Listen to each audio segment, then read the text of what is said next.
Hello, everyone, and welcome to session 143. If I got that number right, I did. A Pokerole.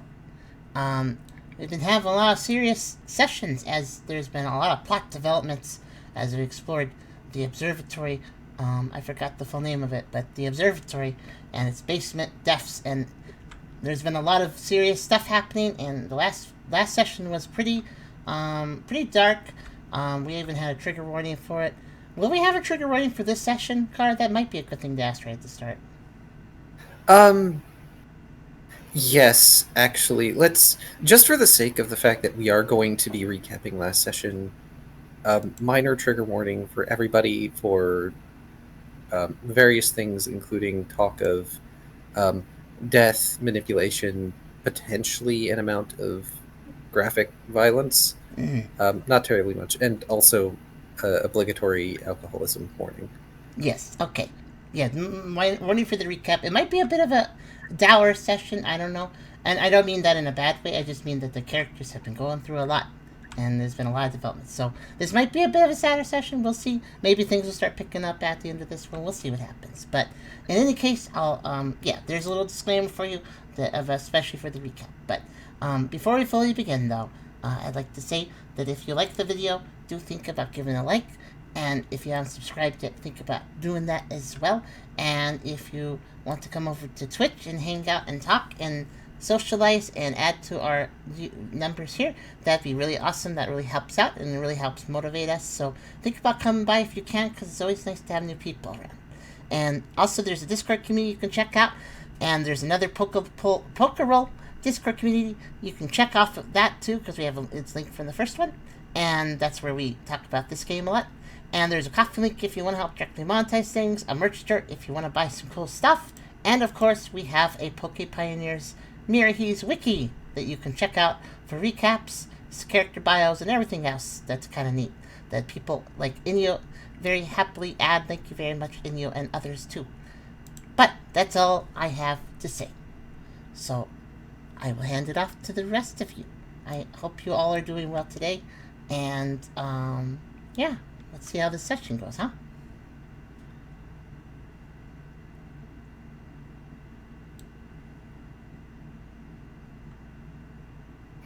Welcome, everyone, to, I believe this is session 143. Getting up there. Mm-hmm. Last session was 142, A Past of Pain. We may start with Events 1, number 23.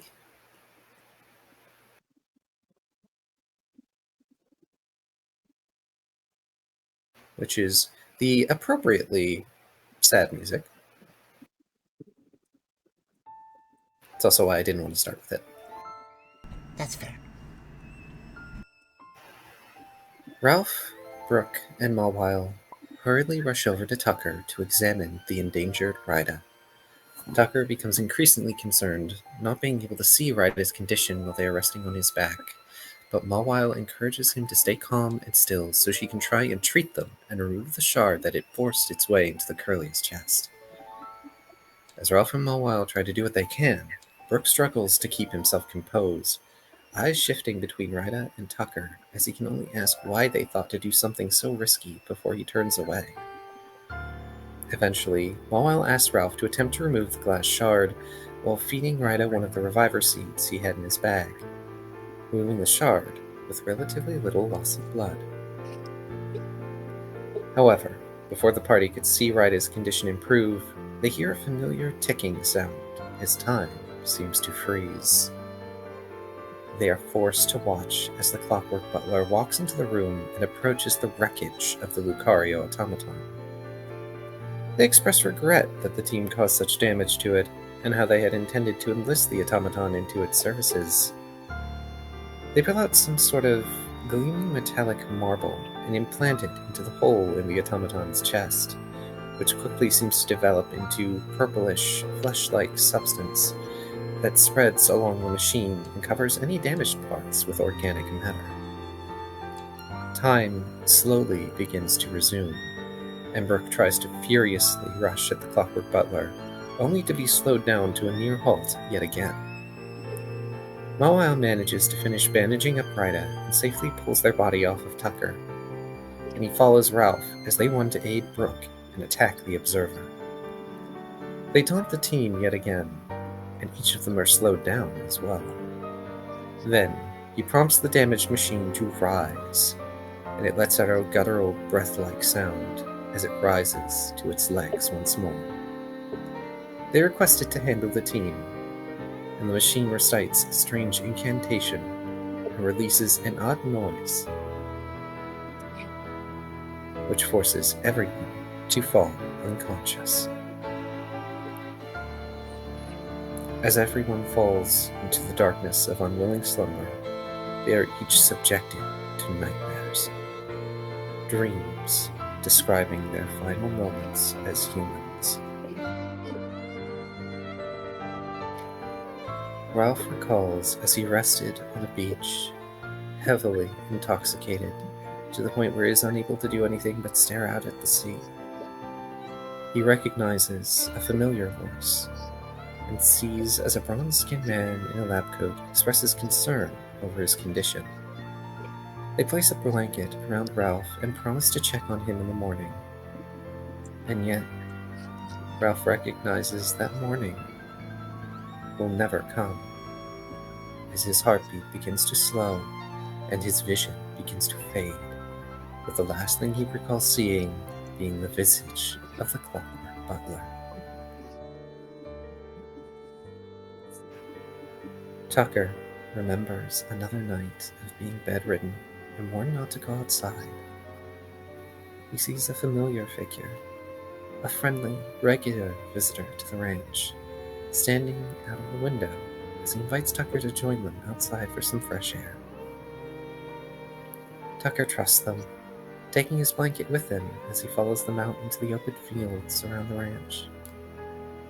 Soon, however, the figure seems to vanish into the night, and Tucker feels as his fever worsens and he collapses.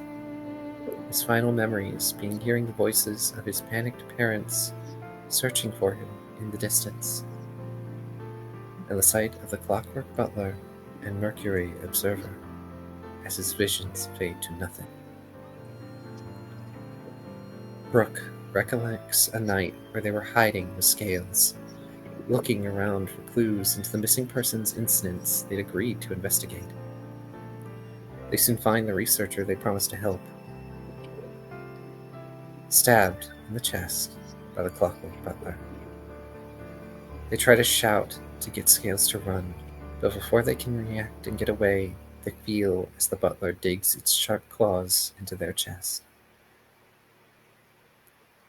As life leaves their body, Brooke's final memory is of the retracting claws exiting their body, and the butler turning towards Scales, who had not left the area, and saw what happened to their close friend.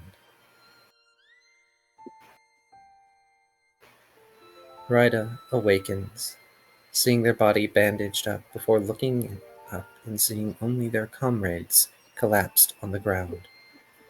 They hurry to examine each of them, noticing how they seemed to just be unconscious, though their slow breathing and heartbeat was still concerning. Rida attempts to recollect their composure, wondering what must have happened when they were unconscious, and begins to try and help by using Heal Pulse on the unconscious Brooke. Mawile slowly wakes up, noticing all of Team Cheer and rushing over to check on the unconscious teammates, just as Rida did. They explain what had happened to Rida, including what had happened to the Lucario automaton, and how, soon after its reawakening, she seemed to be plunged into a strange nightmare.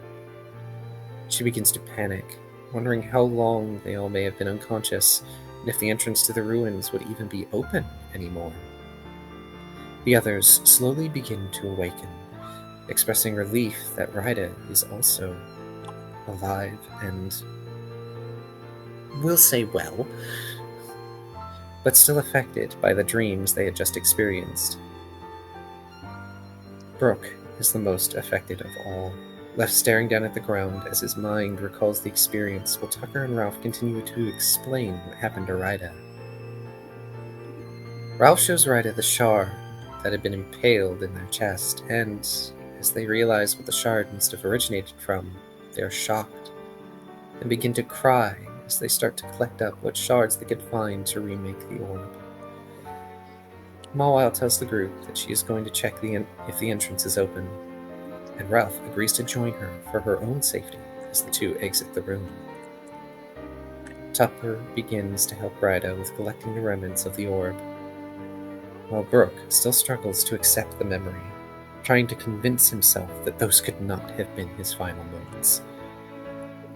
Meanwhile, Ryda begins trying to recombine the orb, only for it to refuse to stay in one piece again, likely because missing pieces either were obliterated in the blast or were embedded in the missing automata. Ralph and Mawile hurry out of the facility and see that the entire area seems completely untouched by the observers. As they reach the observatory level, they see the entrance is still wide open, though the only one still remaining in the area was Lyre. Mawile is concerned by this, knowing that Oranguru and the Bassinians stated that they would stay with Lyre while the team investigated the facility. However, based on what Ralph could determine, they seem to not have been in the facility for at least a few hours by this point. There was no indication of a struggle that could have forced them out. Mawile worries that they could have chosen to let the observer enter the facility, but Ralph explains that, unfortunately, the observers don't seem to really care about permission to go wherever they please. Mawile mentions that they would not have been able to enter the underground facility without Ralph using the star metal piece to open the hidden entrance, which leads Ralph to an unfortunate realization. Having received the piece from Mercury, it was all part of an elaborate ruse, tricking the team into opening up the facility so that they could enter and claim the automaton themselves. Mawile suggests that that may be the case, positing how the machine might have been too dangerous for them to face off against it in an active state, so they waited for the team to render it inactive, so they could stroll in to recruit it. Ralph and Mawile are left with that grim realization as they pick up Lyre and return down the stairs. As Tucker is left with a despondent Brooke and a distracted Ryda, he attempts to try and comfort them. Brooke manages to recompose himself to some degree, to the point that he can acknowledge the others, but still remains mostly lost in his own head. Tucker uses connection on him, aiming to try and understand what Brooke must have been feeling. As he does, Brooke is finally able to recompose themselves, seeing Tucker's attempts to help him, and he comforts Tucker by thanking them and telling them that they should both try to help Ryda. They see Ryda still aiming to fix the orb and try to offer what help they can, but with little success due to the missing and battered pieces. Brooke hugs Ryda, trying to cheer them up, sharing his own feelings over losing something so deeply important to him, which seems to prompt a silent response from them as they look at the collection of shards. Like they did with Brooke, Tucker tries to use connection on Ryda. However, they experience substantially more resistance, feeling as if his mind is pulled inside of Ryda's, where he sees a chained avatar of the Curlia, seemingly trapped beneath a sea of water filled with sharp shards of glass-like material. Tucker tries to dive deep into the water, slowly passing the shards to avoid leaving cuts on his body until he reaches the figure. As he gets closer, Tucker sees other similar figures, all bearing different emotions as they struggle against their individual psychic restraints. As Tucker tries to help, slowly and gently trying to undo the fetters, the figures seem to warn Tucker to leave, beginning to aim the mirror shards at Tucker, launching them at him, cutting his body. They express how they refuse to let the restraints be undone, and how they wouldn't allow Tucker to free them from these chains. However, Tucker continues to stubbornly remain and aim to free them of their chains. Eventually, one of the frantic shards lands within the figure, and a hand reaches out to Tucker from within, who responds in kind by clutching Rida to shield them from any more. The restraints begin to give way, and Tucker is able to free another visage of Rida from within it, before the waters turn into a rapid whirlpool, pulling all of the shards together into a spiked shield around the original being. Then the scene around them shifts, as Tucker finds himself no longer underwater, but instead within an arena beneath a storming sky, and before a collapsed, sobbing Rida. They apologize for their failure to help the party, and Tucker responds by pulling Rida into a hug, letting them apologize as much as they need to help them feel better. Slowly, Tucker notices as the crack that had previously been on Rida's horn seems to repair, and the two return to the real world. And Rida thanks them deeply for helping them feel anything again after so long. When Brooke sees Rida become responsive again, he breathes a sigh of relief, but then looks towards where the automaton once stood, and expresses how it was probably best that they leave now. Ralph and Mobile return to the room and let the party know that the entrance is still open and they can leave. Brooke is the first to head up the stairs, with everyone else following suit. Once everyone collects their things and exits the facility, they see the night sky above them, and still no sign of the irregular persimmon. I apologize, one correction here. It is late afternoon sunset, which means that the doors are still open even though the moon is not out. Oh yeah, that was an important detail. Yes, it is. It means that that mechanism either no longer works anymore or something else is going on. Mm-hmm. Brooke shouts into the open sky, calling out to Mewtwo if they were listening and telling them to do what they felt they needed to for what had just happened.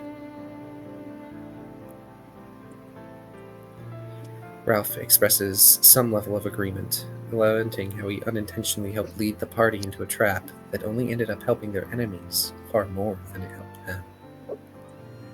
As Brooke continues to spiral deeper into despair, Lyre soon awakens from their slumber and tries to comfort him by telling him how one mistake would not lead to the point of no return. Tucker agrees, repeating that the team was going to keep going on little by little, rather than just give up at a dire mistake. The words help to ground Brooke, and the party resolves to keep going despite this setback, as they leave the moonlight ruins behind.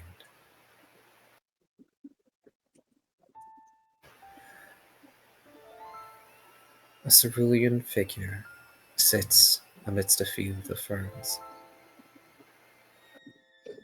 A familiar blue, not quite the sky, and not quite the sea. Like lightning, in their hands is a tome.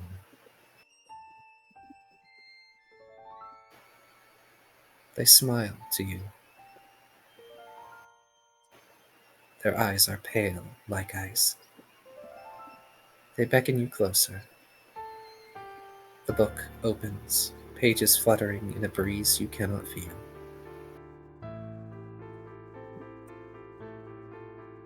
What sorrow and tragedy waits, you cannot know. And we cannot shy from them if we are to know joy again.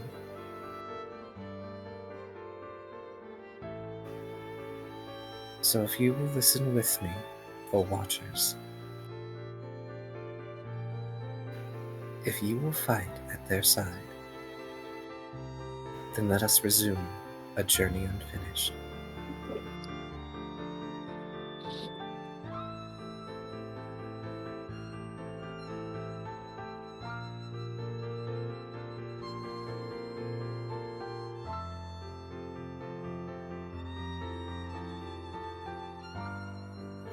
what music shall we start with? That was a very long recap. Well done. Thank you. Both you and you. I was curious. I had a question. Yeah? The session ended last time with your cameo, as that recap also addressed.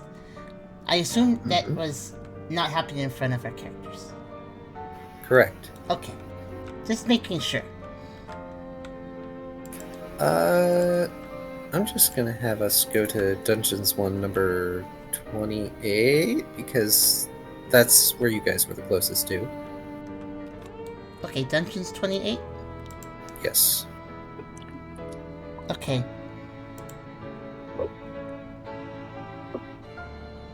Just because that's the general area you guys were in. Yeah, that would make sense. Or did we have Moonbound Forest as the song that was this area? I can't remember. We may have it. That's just the first one I can think of. Oh, let me go see if I can... Because I think technically that's where we're at, if region-wise. Yeah, Moonbound Forest, I think that's Dungeons 227? Ah, okay. It's somber enough to fit through it still. It's kind of just... chill. Yes.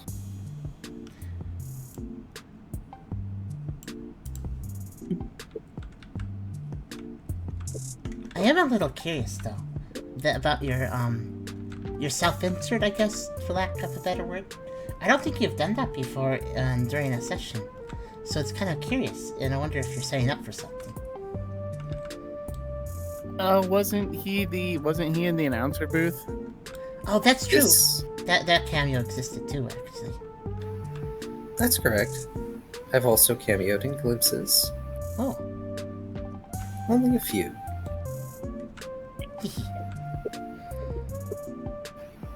I also appeared one other time.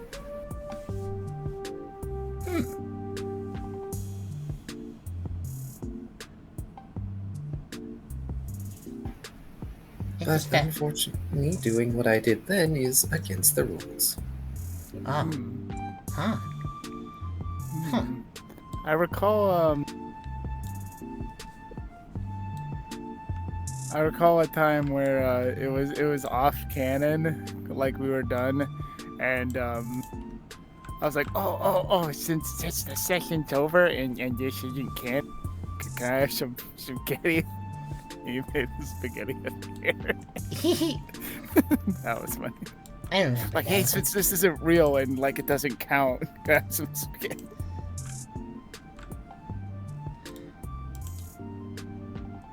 Also, I do have one more fan art to share, but I didn't want to share it during the recap. Didn't seem like it really fit, so I was waiting for the end of it. Yes, because y'all collected the sword. I gave you guys a chance to collect the sword because it's like, well, you fought for it, so I'm not gonna just take it away from you. Yeah, well, there's two swords we have right now, technically. I think Yeah. there's the still in development sword for the Cerulets, I think, that I have, and then Tubby is holding the other one from the Kyrio, right? Ah, yes. Or I'm sorry, Ralph is. Yes, Ralph has the Railgun Reaver, which has the delightful ability of applying knockback. Oh. Brooke had it originally, because I gave it to Brooke originally, but Brooke kind of discarded it because Brooke's not doing very well right now, so he's kind of threw it on the ground. Yeah, I just kind of picked it up. Maybe I end up using it, maybe I don't, but it's better that we have it than we not have it. Yeah, it's better to not also leave it there for somebody else to take it that may not be good. Yeah. Plus, if our main rivals got a power boost from this battle, we should. Yeah. You say as if they play fair. Hence why we need to get power boost too. Yeah, we need to wrench it. We need to also not play. We need to not play fair better than they not play fair. I don't think a cool gun sword that we don't know how to shoot is equivalent to their power boost. Maybe not. Let's start. Yep. To be fair, it is much like the what What do you have here?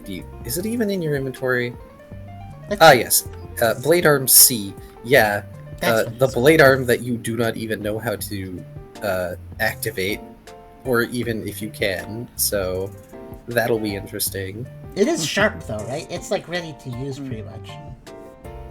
It is the arm without the sword out. Hmm. So for those who know what Cyriledge's arms look like without the swords, I will look that up again. they do look kind of sharp, but it's not half as effective as when the swords are out. Oh, I see. It's kind of like the end, like the kind of hiltish end of the sword, without it being active and turned into the big energy blade thing they have, or whatever. Very nice, very nice.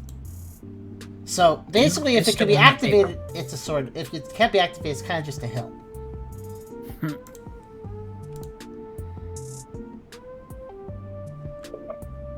Yeah. But yeah, it's pretty cool because my last melee weapon got destroyed in the coolest way possible. Destroyed, you say? Yeah, the Shreds, spear. you say. Yeah, to shreds, you say. And the orb to shreds, you say. Oh, Sorry, that was a bit too soon. Oh yeah, and I guess since it was in the recap, Tucker has the remains of the orb, technically right now. I think. yeah, you still do. Not that it was marked on my sheet, but I technically do. Yes, we have the seer orb shards over here by Rita, but yeah, you all have it collected. Yeah. Last session we did end off with, I believe, Brooke storming off ahead. Mm-hmm. Yes, I think Brooke could basically set a line and then move forward, and then we end it there because it had been a pretty big session. Indeed. As you can So- tell by the recap. I'm actually curious now that I think about it. Does Brooke even know what direction they're going? Not specifically. I was thinking. I think their first priority right now is just finding a place to rest. That is not the ruins that you could clearly just rest in. Yeah. Because he just doesn't want to stay there anymore. That's fine. I figured the monkeys probably had a place to stay, but I don't remember if they took us there. They did. Okay.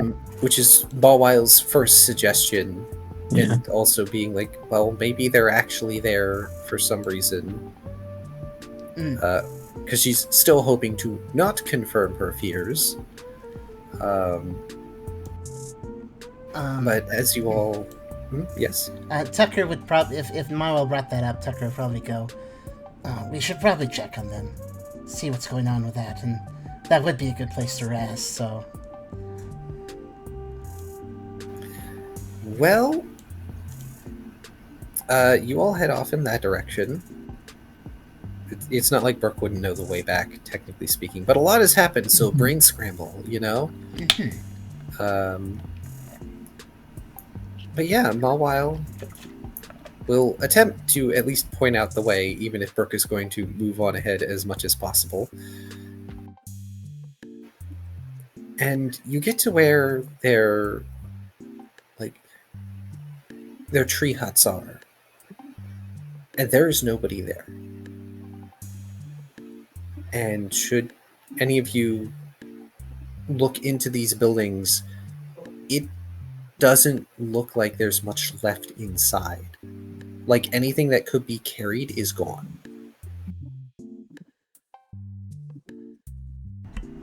Is there a mess? No.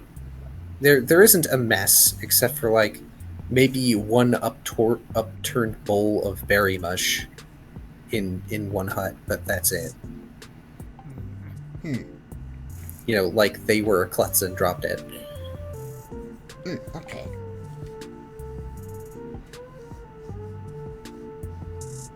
There's still the minor furnishings they have in there. Like, you know, squat low table thing and, you know, bedding. Does it seem like they left in a hurry? Indeed. Not really. Sounds a little too early. Like they had a little time to get what they wanted.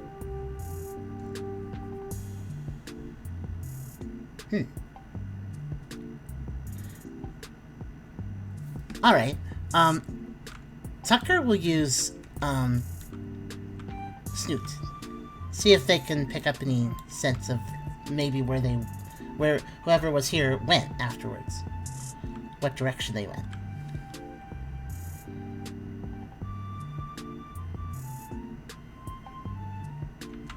Okay. I forget the roll for that. Are we doing insight survival alert? Yes. Okay.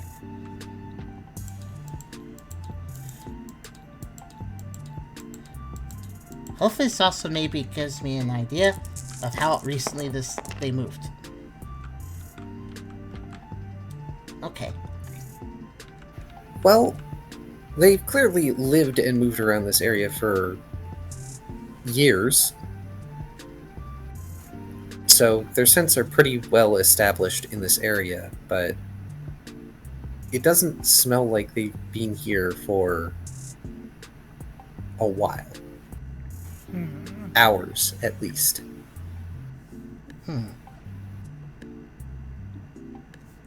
Alright.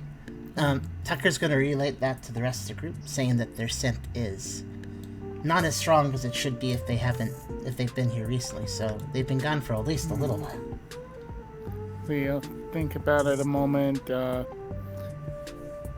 I believe Ralph will ask Mile, do these guys like migrate, like, go somewhere else for, a time of year and then come back here? Yeah. Mawile shakes her head. No. Their duty is supposed to be to guard the ruin.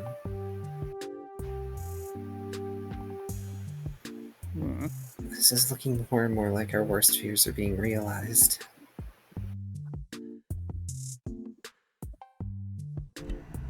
What do you suspect?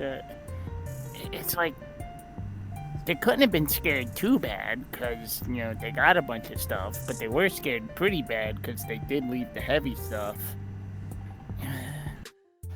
Or maybe they just didn't have the time or reason to take it. See.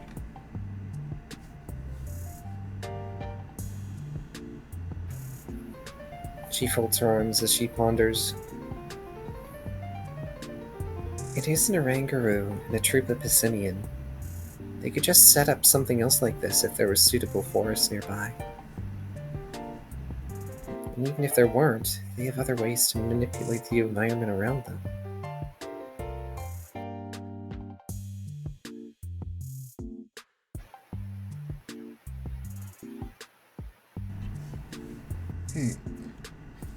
It doesn't matter, Brooke will say.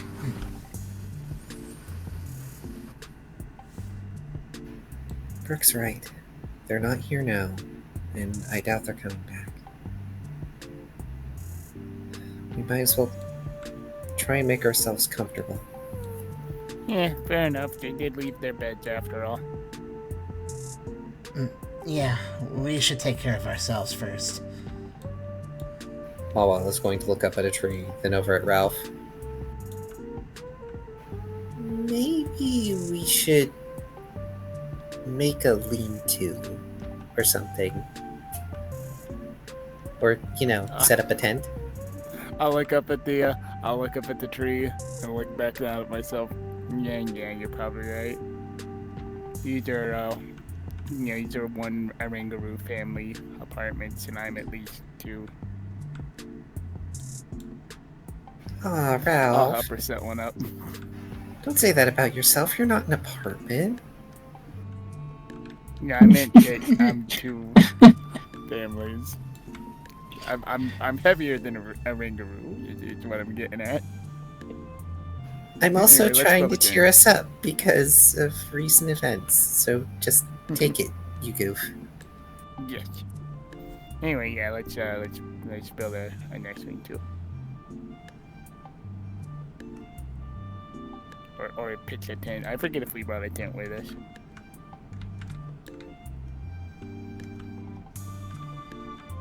Alright, well, you go and help Mawile with a tent. Also, welcome Raiders.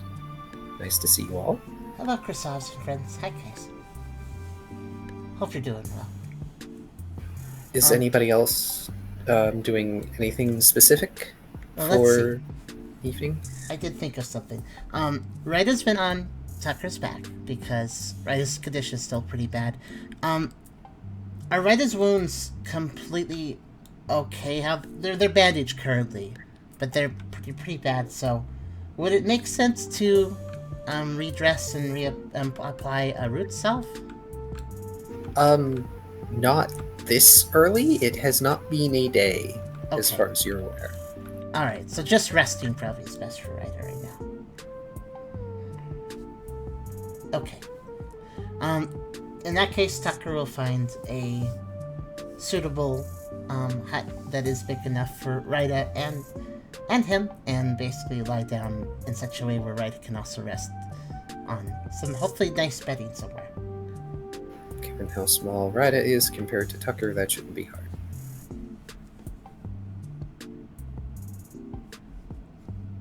What about you, Ryder? Are you just letting this happen? I know it's typing. But yeah, I was kind of secretly prompting. Ah.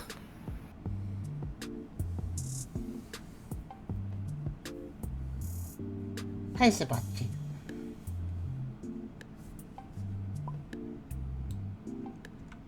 Ah, I understand. Oh, that's okay. I will keep an eye out.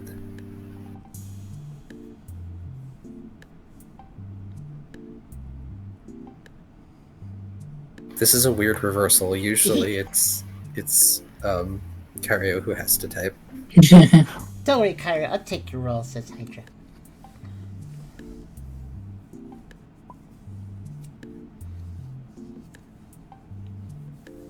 Ryda would go along and rest beside Tucker, though they will ask at some point for their bag of shards. Oh, okay. Is that wise for Tucker to give Ryda right now?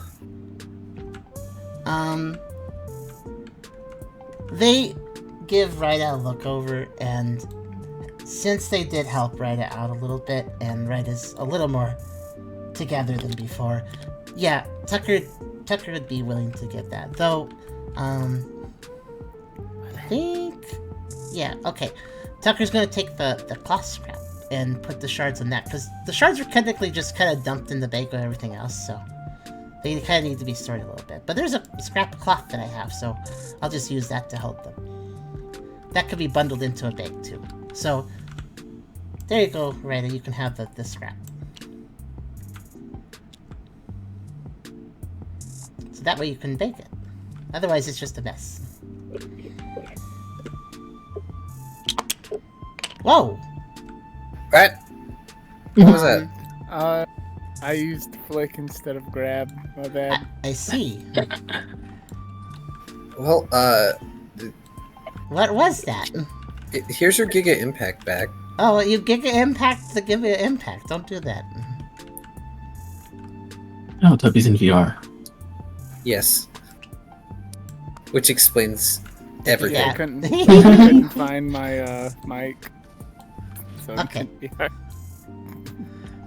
I know that's not where your Giga Impact was, but it's as close as I'm gonna get it right now. Wait, if he just like waves his hands to the controllers, he's just gonna knock things over. No. As long as I don't press any buttons, no. See. Okay.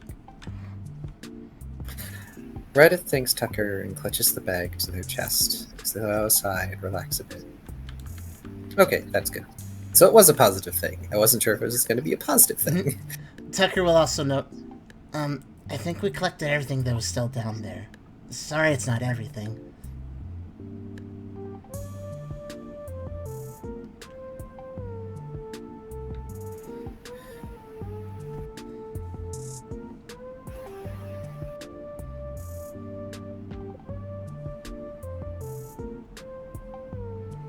And yes, Tucker was careful to make sure that when all those shards were put in his bag, that none were missed.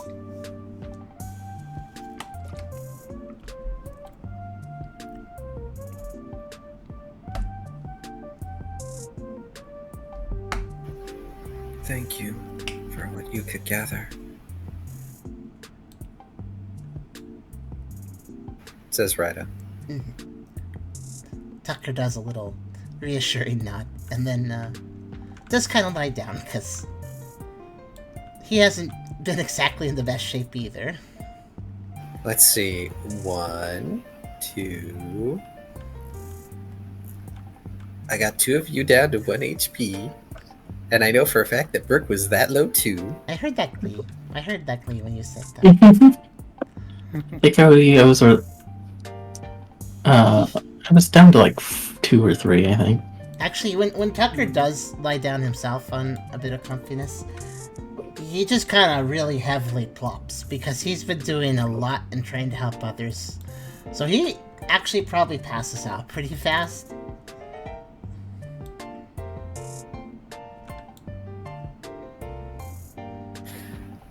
What about Brooke?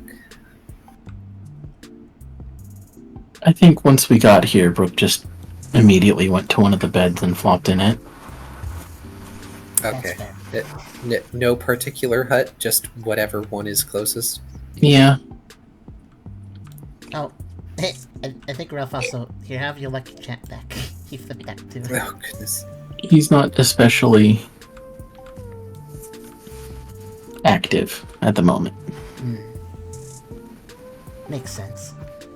Why am I imagining Brooke laying on his stomach, doing, is it crocodile or alligator rumbling? I don't know, to be honest. Like, I'm gonna say crocodile for now. Feel free to correct me, reptile fans.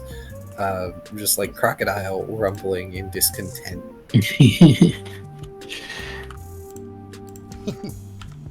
I'm gonna bite something.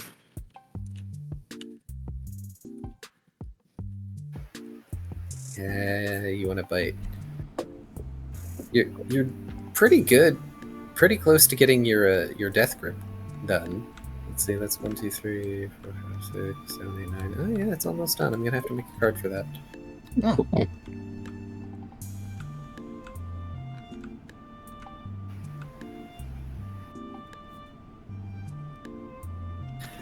In any case, night rapidly begins to fall. You are left in the dark. The sounds of the forest at night greet your ears for those of you who yet have the strength to remain awake. Bugs and beasts of all kinds, distant, but quiet.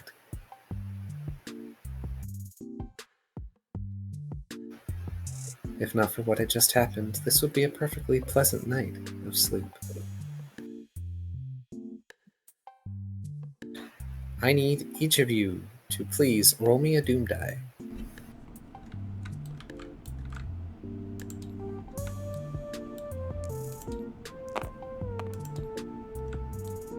Wow. That's a lot of 5s. Oh, you had to be different.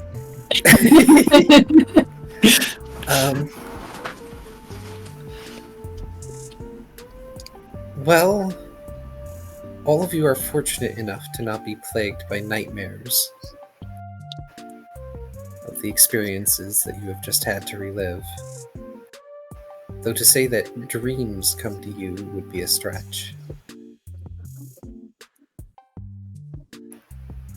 Each of you will awaken in the morning exhausted, but at least slightly recovered. Each of you may recover up to half of your health and max will. For a number of you, this probably fully recovers you. Okay, half of max health. Do I round up or down? Yes. Round up in this case. And yes, you may make an interjection when you wish, Hydra.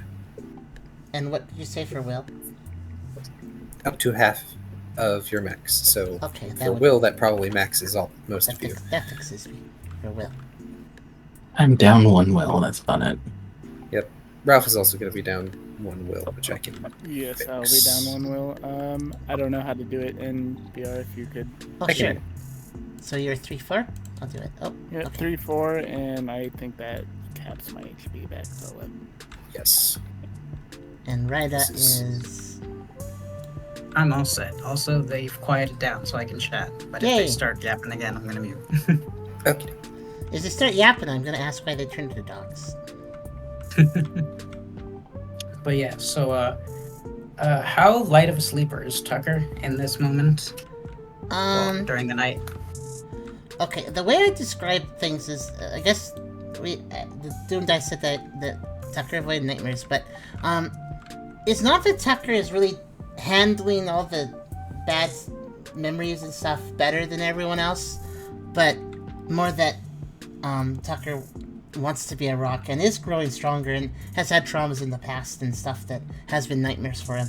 So he's gotten a little bit better at enduring that sort of things, but Tucker sleeps really exhaustedly, probably. Sort of that sort of thing where, like, you're so tired that even though you feel mentally kind of bad, you still sleep really well because you're just so exhausted that you do sleep. That kind of sleep. So, it's pretty heavy, but you can probably hear, like, whimpers and stuff a little bit. It's not completely it's not a happy sleep, necessarily. Okay, so he wouldn't probably notice if Ryda walked away. No. Okay. It'd be 'Cause, pretty heavy. yeah, they do get up during the night while everyone is asleep and proceeds to silently walk around to everyone's sort of bedding location, just looking them over to make sure they're okay before returning back to around where they were, still a little bit out of earshot, or they're trying their best to be out of earshot without being too far away from Tucker, where they sort of just get down on their knees and look with their bag in their hand, and they just sort of stare at it and cover their mouth as they try not to make noise. And they do proceed to cry once more, but trying their best to, like, muffle the sound with their hand. That makes sense. I don't think But- Tucker'd wake for that at all. But this doesn't last too long before they would eventually try and recompose themselves and head back to where Tucker was and, settle in with their bag still against their chest. And that is all. It's just a material possession, but it has a lot of worth put to it too. Mm-hmm. You have no idea. It's not just because it's an orb, I'm sure. Not just because it's a whole orb. That's not the why of the cry. I believe it's where it came from. Yeah.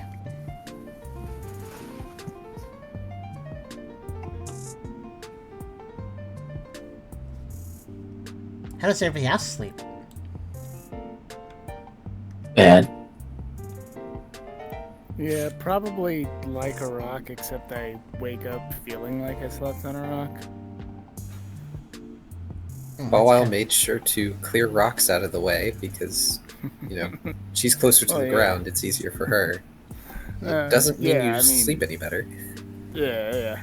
Like I sleep like a rock, but when I wake up, it feels like someone beat me with one in my sleep. You guys know the feeling, right? If you ever had a night's sleep like that. Waking up where you wake up feeling like you were hit by a train. Yeah, you wake up and you feel like someone beat you with a stick in your sleep. Yeah, we've had a few of those.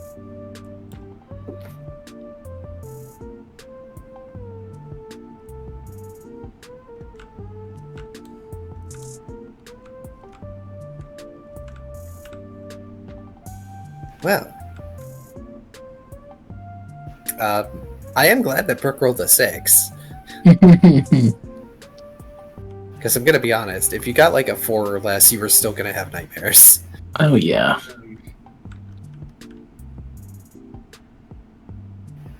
The reason he didn't have nightmares may be because he didn't rest very well. Probably had a real hard time actually getting to sleep. Yeah. But he was exhausted enough that once he did sleep, he had 0 dreams. Ah, yes. The usual way I sleep. Blackout, unable to remember any dreams that I had. He...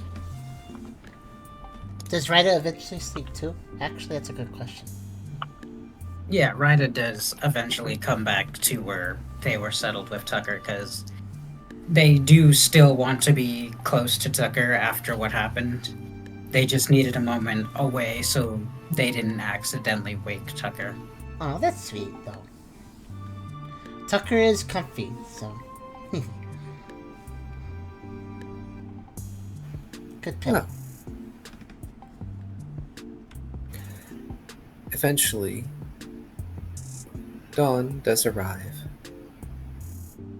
Light seeping through small cracks in the canopies of the forest. Enough that all of you will begin to wake soon after. It seems almost far too soon, given the state of your battered bodies and minds. But unlike the butler, time does not wait on you.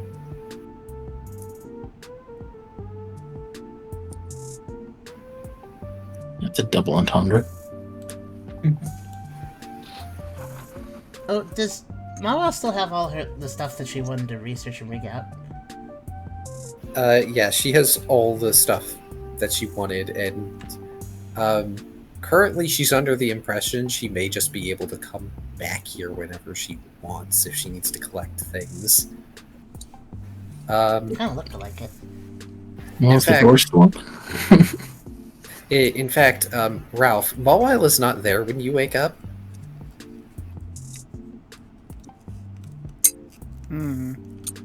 I feel like I can put 2 and 2 together and figure she's checking on the observatory, so I'll head that way.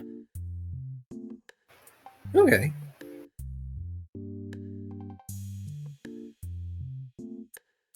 As you head over that way, you feel a small rock somehow plink off of your back, and you realize you may have been sleeping on that all night.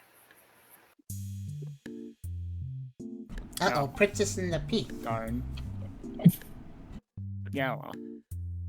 Snorlax in the stone.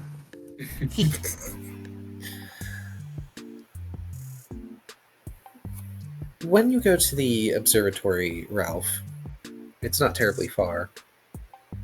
You do find Mawile is outside, and she's currently sort of like testing and tugging on the main doors.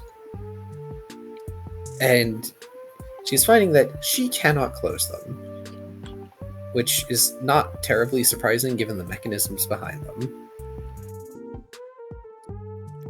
So, looks like these guys are stuck open now. And I'll approach.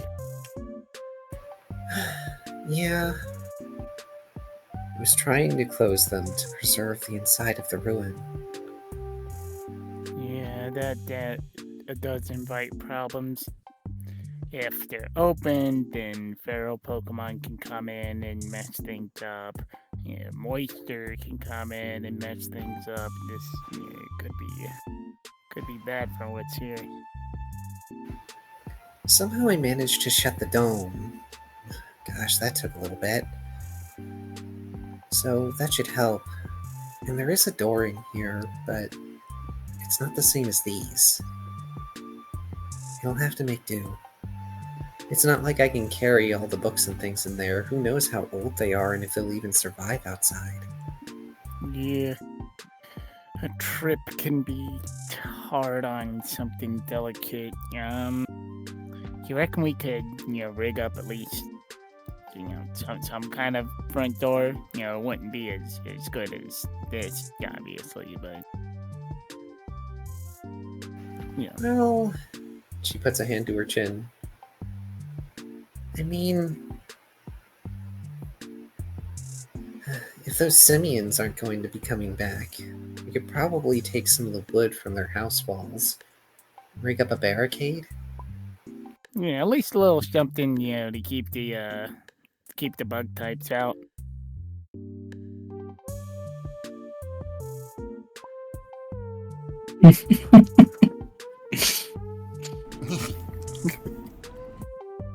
Yeah, that sounds good. Alright. Well, I guess that's our project for the morning. Here. She rummages in her pack and presents to you with, bacon jerky. Oh, sweet. Gosh, yeah, I am pretty hungry, actually. and he'll nom some of that. Save the best ration for you. You're so sweet. Oh. I'll scoop her up and give her a big kiss. Mwah. Mwah. Okay, big guy, come on. Let's go tear apart a house. That sounds awesome. Honestly, it will probably feel pretty dang cathartic. Oh yeah.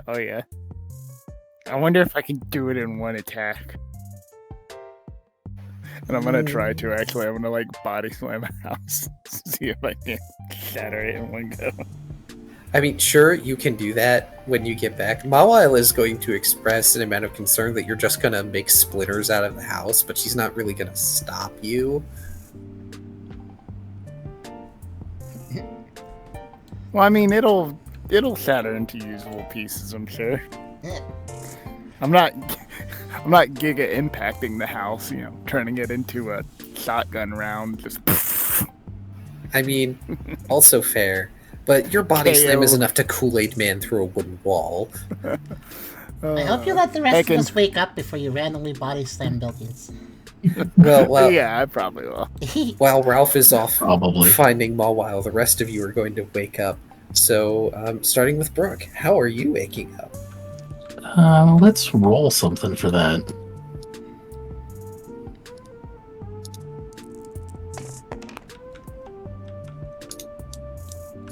Decently.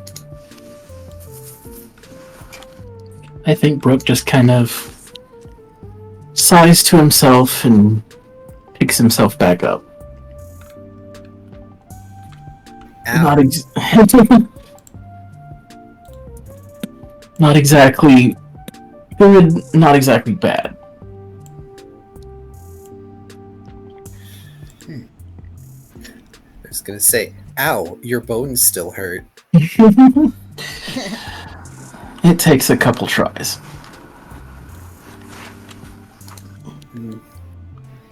The day after rigorous exercise, and you didn't drink water like a fool. That kind of achy feeling.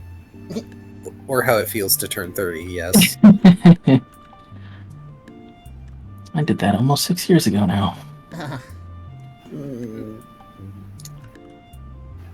I'm not gonna date myself.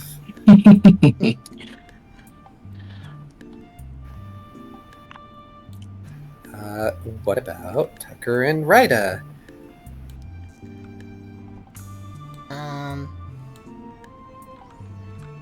If Ryda has a specific idea, go ahead. If you don't, I have an idea. I didn't have anything too specific other than Ryder wakes up sore and sort of just, gets up because they have to and decides to use their scythe as sort of walking cane. Okay. Before that, seeing Brooke do a roll gave me an idea. Okay, Ryda, I need you to roll a doom die and call it either high or low. Higher roll, baby. Uh-oh, it's low. If you called the one you called was going to be okay. So since you called a high but it got a low, you don't immediately get to walk around with anything just yet because Tucker is slightly rolled on you. You are slightly pinned, though not dangerously so. You are now Teddy Bear. You now understand that Tucker is quite exhausted because he's just a heavy lump. And he does take a little longer than you to wake up, unless you, bap him or something. Well, could you describe a bit of how I'm being crushed under Tucker? Because okay, he have you does ever had weigh a- a bit more than me. That's true. Have you ever had a dog kind of lay on its side against you a little bit, where it's just enough where if you get up, you're gonna make them move a whole bunch, and so you don't want to? So they're overlapping a little section of you, but yeah, you're smaller, so it is still, it's a bit of a pin, but it's not like hurting your injury or anything. I getcha. You could probably wriggle out though, but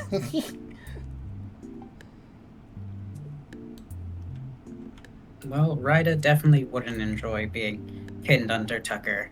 So the best course of action they believe to do is just to use teleport to just move enough away that they can get up.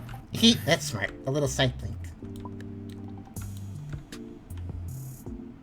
That way they don't have to accidentally wake him. Special channel. Actually, it's a good question though.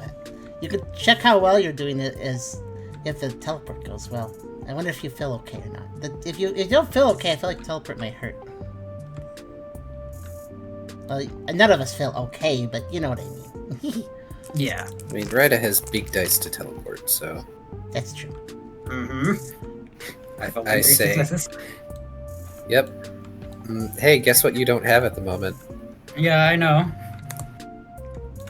What's that? Lucky Chia. Oh, Yep. Oh, what happened to the miniature Lucky Chance? Oh, is it in the bags? Oh, it's in the bag. Okay. Yeah.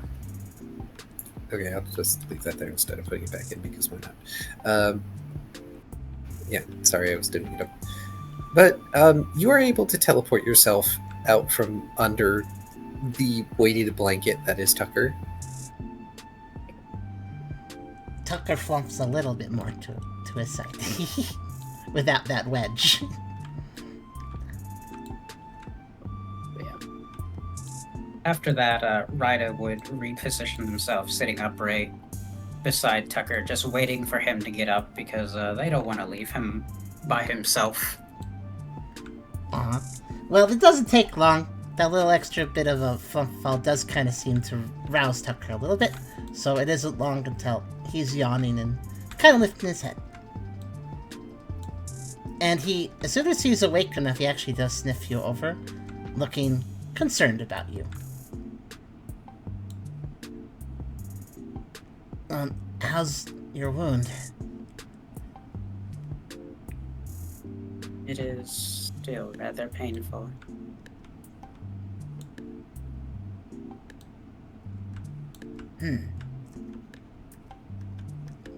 Tucker will stretch, yawn one more time, and then rummage in his bag. And pull out one of the root cells. And hand it to Ryda. So there. And he will express, it might be a good idea to maybe change the bandages and apply that. I do it for you, but I'm all paws. Right. Thank you. Do you happen to have any bandages? He checks his bag one more time and shakes his head. No, but probably can use something around this village.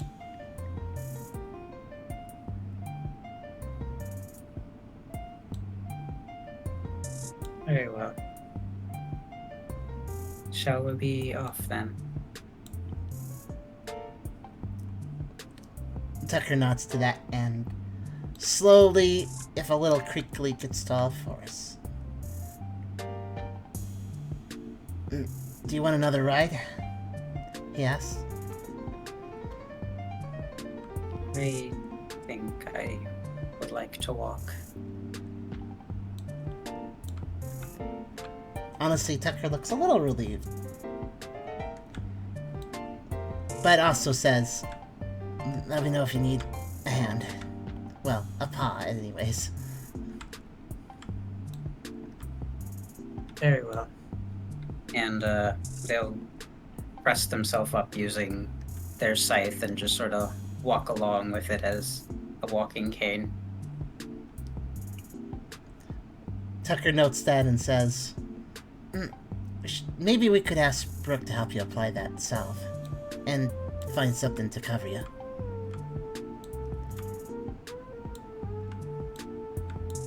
If that is acceptable.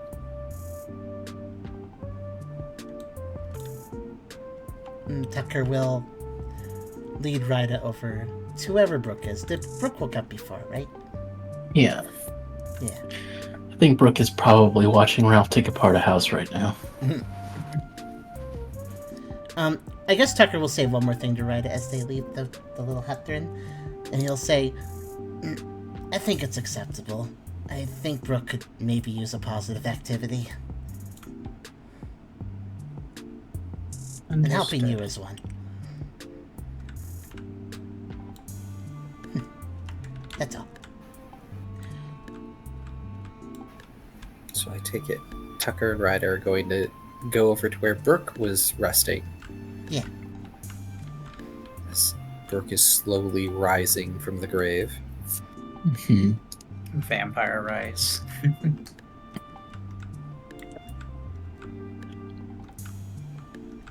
I think Brooke would have gotten out of his little hut. And he's probably just looking around for people at this point. Actually, where's Lyre? Lyre is currently grazing on the forest floor. They look fine. Just no thoughts, head empty, deer face. If only we understood their language, we could ask them what the heck happened. I mean, cough, cough, right? I can somewhat understand them. Are you even in a state to try?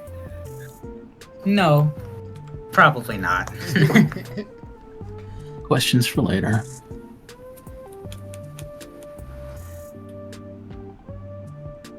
When Tucker gets over to Brooke's choice of hut, he greets Brooke and says, "Hey, how are you doing today?" Sort of awkwardly, but trying to be cheery. Brooke just kind of puts a hand on Tucker's head.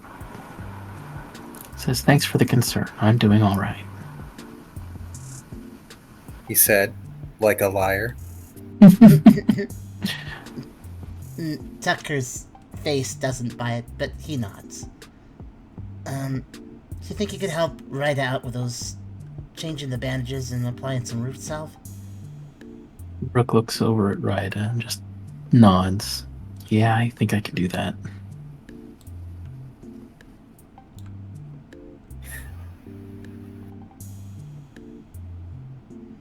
Hey, you want to know something interesting, Brooke?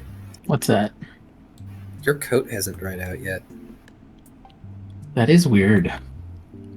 Mm-hmm. Were you crying all night? Wow. That's the only explanation. I was thinking sweating. I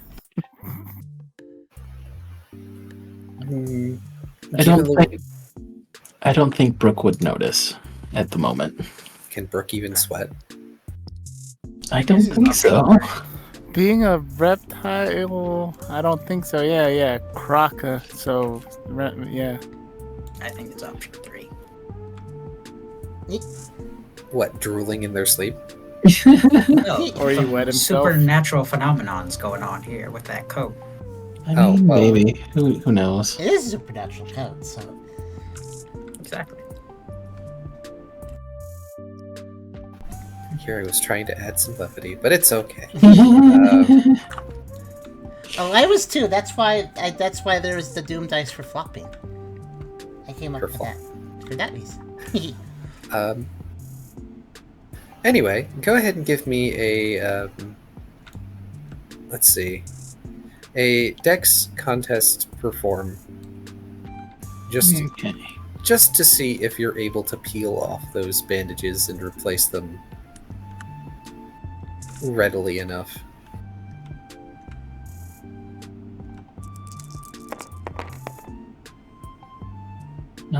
Well, It is not a botch, so you are fine. So yeah, Rook, you are able to get those bandages off. Yeah, in spite of the reviver seed and getting rest and salving and bandaging, this still looks pretty gnarly. Ryda, you finally get a chance to look at it yourself. This looks like something you probably should have died from. And you don't necessarily have medical knowledge. Because it's this big, red, like, slowly scarring up wound that is on your chest. I think it's good we have the root cells. Ryda takes note of this, but remains silent. just kind of smiles and says, well, that's gonna leave a scar. See, I knew this. I knew that doing something like this would cheer Brooke up.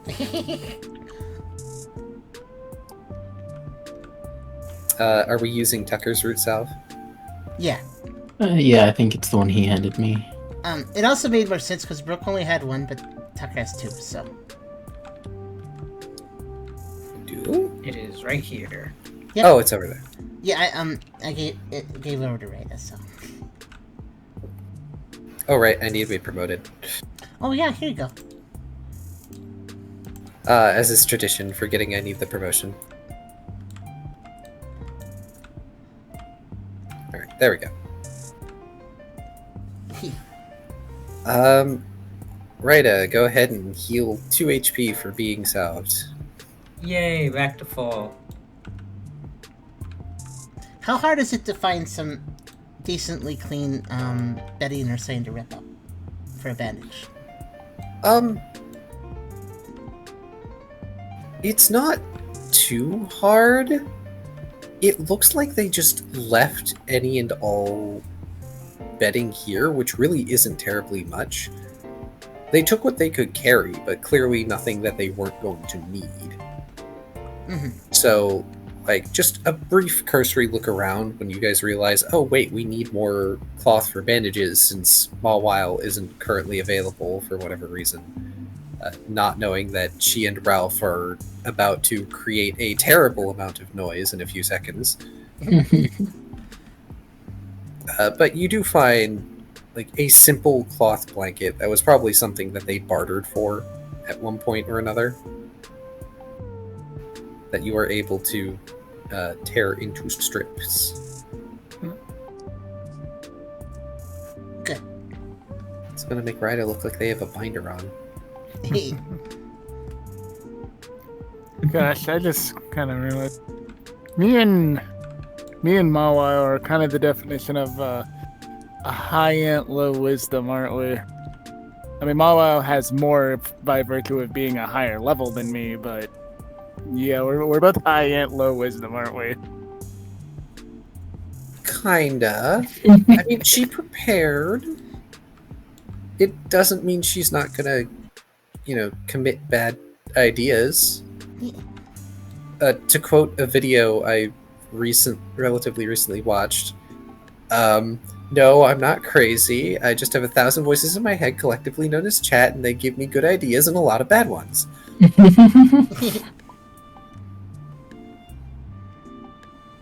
can hear Ralph somewhere in the distance. I came in like a wreck. Yeah. By the way, Ralph, go ahead and roll your body slam, finally.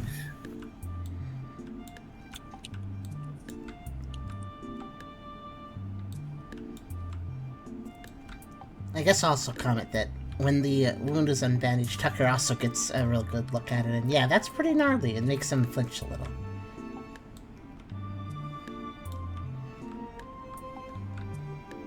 And yeah, that could have been. Of course, thank you guys for the bandages. Oh yeah.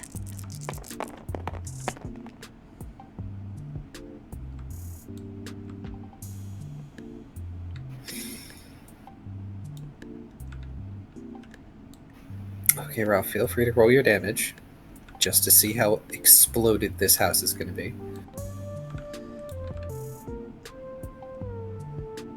Oh yeah, did before house destruction, was there any explanation why suddenly there's house destruction?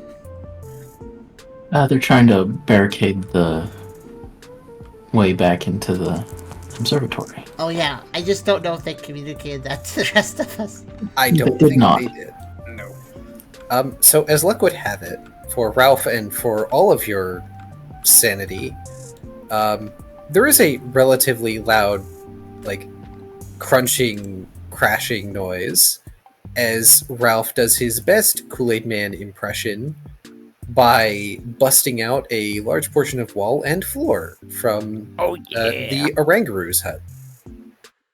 Because that one had the nicest looking walls. You went immediately for the village leader's house, I see. It was the biggest one. Also, and Mawile, of course, is over there, and she's holding her arms up like she has a scorecard and gives 8 points. Awesome. What are you two doing? Oh, we're gonna put up a barricade in front of the now stuck open door. You know, keep the bug types out, you know, make it a little bit harder for anyone to go in and mess stuff up. Mess stuff up? What's there to mess up? I mean, you know, around about 100 to 200 books of lost knowledge. Oh. I don't know if it's that many, but it's a lot, and we have no way of knowing if they can survive out here for an extended period of time. Oh. Anyway, besides with, you know, the door's stuck open, least we could do is, you know, throw a board over it. Brooke will look at Ryda and say, do you think the library would be interested in any of this? Ryda thinks for a moment. I'm sure there are several people at the library who would be interested in such knowledge. Maybe we can let them know it's here then. Could be a decent idea. I'm sure the door could last that long. Actually, I know how we can let them. Hey, Mewtwo! There's knowledge here. If you want it. Is it wise for others to know about this place, considering the circumstances? Suddenly, Mewtwo appearing behind Ryda. It's really not. Tucker actually speaks up. Well, with the door open, if it's gonna stay that way, then people will discover this. It's probably better if the library gets their hands on this stuff first. Another Mewtwo appears behind Tucker. Yep, that's probably a good idea. Yeah, anyway, I'm pretty sure the Rangaroos were the only, not civilized, but like, non-feral things. Yeah, I'm pretty sure most of the Pokemon around here are feral and can't understand me. Mewtwo floating in the air just about at shoulder height for Ralph. He seems to be munching on a tiny bag of kettle corn. Yeah, you know, the word you're looking for is feral. Yeah.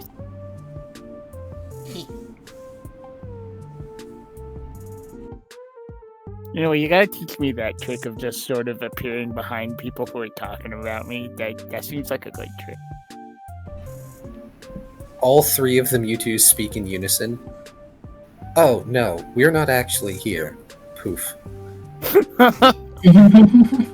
And then, just poof, reappears in the middle of the group. No, this is just a projection. Which, by the way, this is tiring, so I haven't been able to watch you guys for the past... He squints, tilting his head to the side lazily as he thinks about it. continues slowly bending to the side like a soggy stick.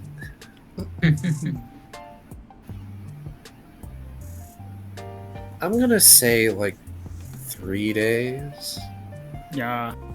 Well, we've been very undestructive and good. I think we broke enough computers that we were a little bit destructive. Grinding stone sound. Actual grinding stone sound, by the way, that's being projected into all of your minds as his eyes slowly drag themselves over to Rida, who happens... Rida and Tucker, actually, since both of them are in possession of technology items at the moment. He's just ignoring what the thing that's on Ralph's back right now. Also, I just realized, I thought this was a bit at first, but this is actually happening, isn't it? Yes, it is. Okay. I wanted to see how long it was going to take.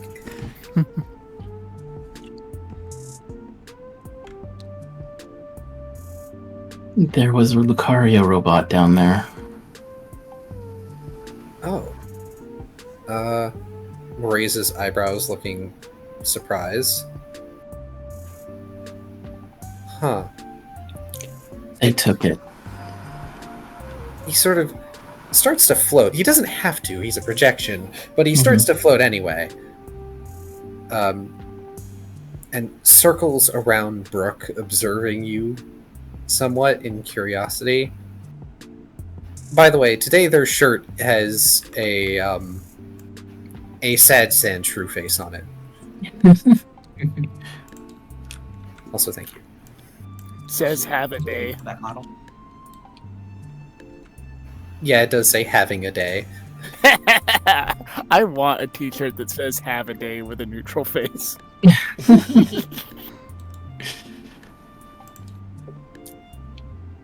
Okay. I didn't think you could... What? Oh, this... No, I'm... Eyes roll a bit as he's still just sort of circling around Brooke on autopilot. Brooke, you notice that he's begun to shrink, so that it's almost like you've got a smaller version of Mewtwo hovering around you.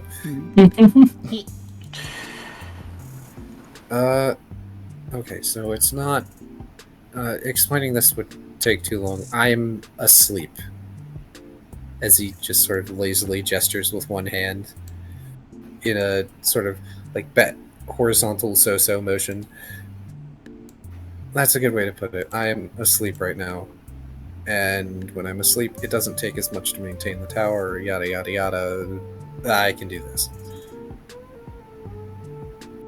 Anyway, it's not like I can actually do anything like this. I'm just conversing. A beacon of advice and wisdom.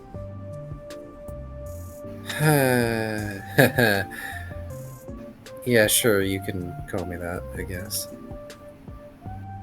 Anyway, didn't realize any of that crap survived, as he gestures towards Rida and Tucker with one bulbous digit.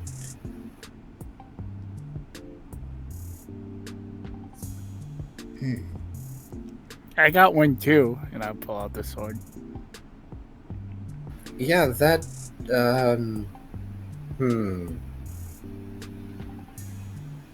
Mildly cool. concerned face. What were you gonna say?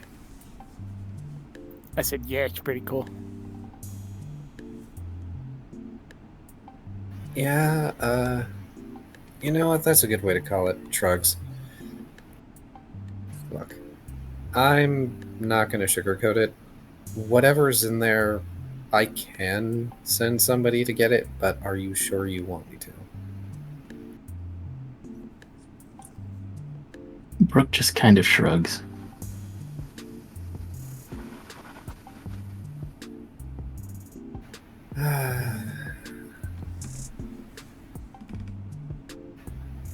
Okay, we've got one abstaining vote, my favorite kind of vote. Who else is voting? Tucker decides to pipe up and goes, well, those other guys already took the stuff they wanted, but there might still be something valuable in what's in there still, especially in some of the books. We definitely didn't look over all of them, so it's probably good to pick them up. If they're at the library, we can check on them more easily and don't have to worry about them getting stolen.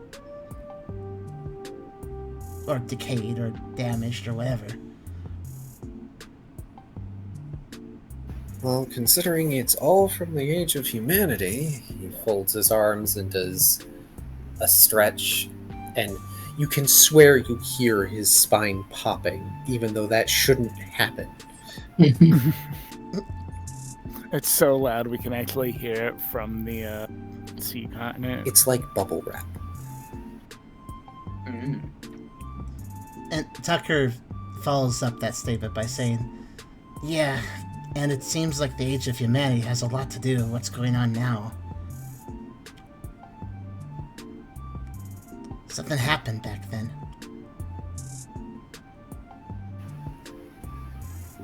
Hey,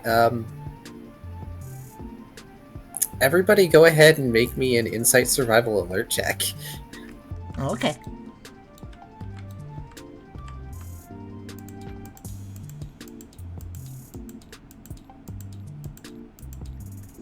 Interesting enough.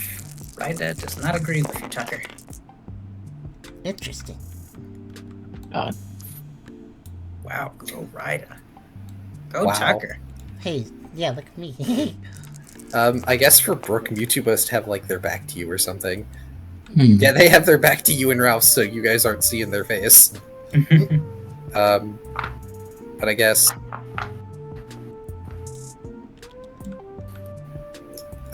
Tucker and Ryda, you two are going to see that when mention of like the human era has a lot to do with what's going on right now and yourselves, they very pointedly are choosing not to answer that. Oh. They look away when you say that. They don't look guilty per se, but they just sort of look to the side. Well, yeah, in retrospect, out of character, I think I understand why that might be a sore point.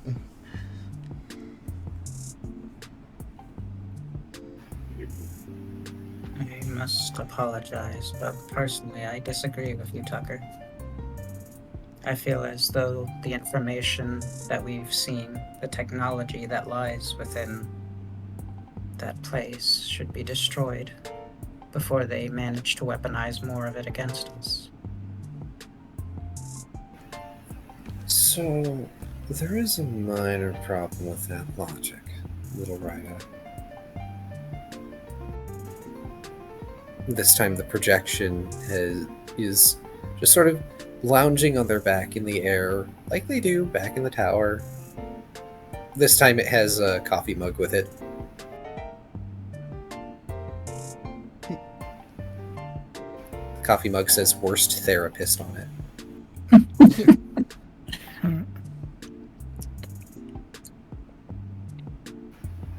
See, they can't actually really do anything with that stuff. Say, Brooke, they just backward turn their head in order to look at Brooke. You just said that they stole an Kyrio robot. Yeah, they put something in it, and it kind of changed.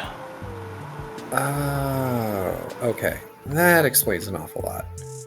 As they just sort of telekinetically move themselves around, just rolling over in the air to better look at Brooke, bracing the backs of their hands under their chin. Okay, so what they did was probably put some sort of...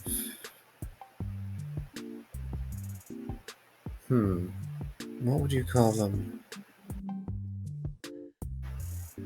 Not a soul, per se, because there isn't really any entity or identity in it anymore. It's accumulated power. technically it can exist and have a will of its own, just shrugs a bit. What's a good way to put it? Is it like our aspects? Kinda. Honestly, that's the best comparison you're gonna get out of me. He just sort of... You know how if you have something in a 3D modeler, you can just rotate it smoothly? Yeah. Yeah, he rotates on the y-axis, I believe it is, to look at all of you, as if he's trying to spot something. Let's see. No, not you. Not sentient. Stop. Pauses on Ralph. I wave. Wait, who's Kind of this? like that thing that you got in your back pocket. You can think of it as a sentient mass of energy. It isn't necessarily an aspect. Those are a higher grade. You could think of aspects more like nascent legendaries that don't have physical bodies yet. Or something, I guess.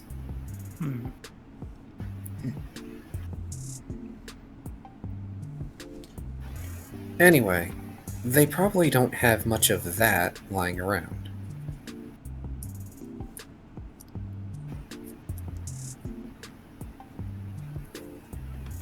Somehow they're able to take aspects and put them into living creatures, which I still have not figured out, and that takes way too much brain power for me to stay here in a stable manner.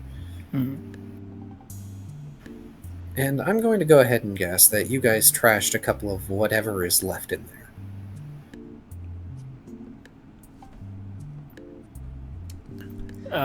Ralph opens his mouth, closes it, thinks, opens his mouth, nothing comes out, closes it again. Yes. There is quite a few others, though, too. Mostly not working or incomplete. Okay, then it should be fine. But there is one problem, and he's going to hold up a finger as he hovers upside down above the lot of you. Pokemon of this age aren't ready for this kind of technology.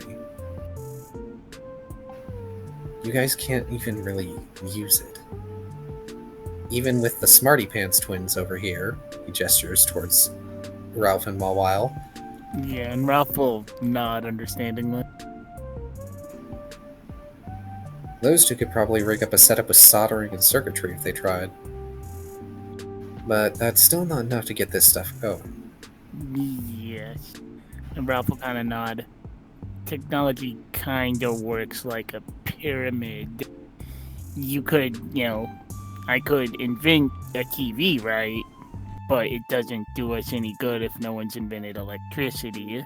And that doesn't really do us any good if no one's invented a way to move it around, and so on. Which also does you no good if there are no shows to watch. He does very lazy jazz hands. Yes. Tucker sort of raises a paw. He's been thinking for a bit, clearly. Back to what Ryda said. About destroying things. In there.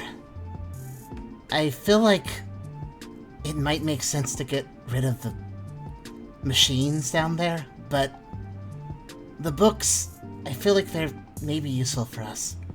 I can't pretend to be able to really understand them all, but one thing about our enemies is that they always seem to know everything that we don't. Maybe those books could level the playing field. I doubt it. But if anyone agrees to come out here, I'm not going to stop them. I'll put out a call. I am going to go back to sleeping. Alright, sweet dreams. Also, here's my compromise as they put their digits together. Which, by the way, the astral projection Mewtwo is now small, so they have to look up at you. They have stopped floating. They are on the ground. They are smaller than Rida right now. They're Mew-sized. Yes. Their voice is not squeaky, though. It is just normal Mewtwo deep voice. Partially because it's being projected into your heads more than it's being spoken. Because, if you recall, his spoken voice was kind of raspy.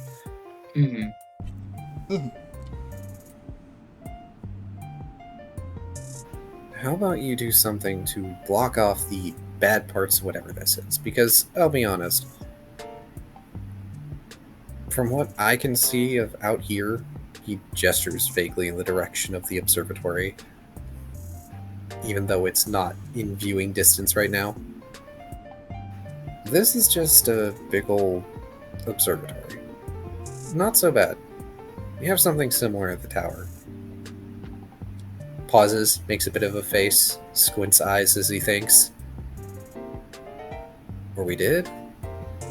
Crap, did that change? I am on the top floor. Am I? Or is this the bottom? Alright, I'm gonna go back to sleep before I suddenly shuffle around the contents of the tower on accident. Yeah, just block off the bad part, or whatever.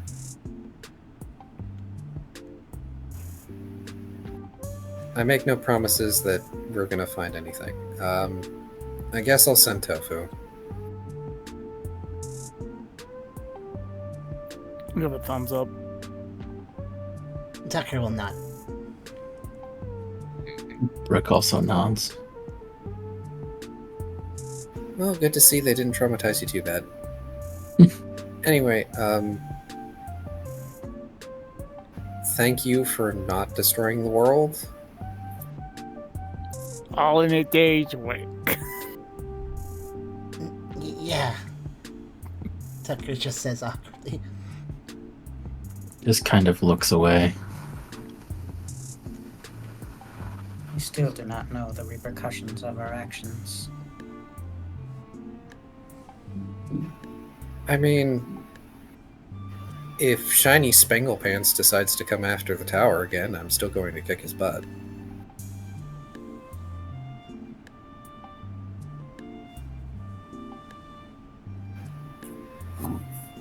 Anyway... They cast a look towards Brooke. What's happened has happened. There's no changing that. I just hope I don't have to take down the tower and participate, because that would take forever to rebuild. Later. Pop.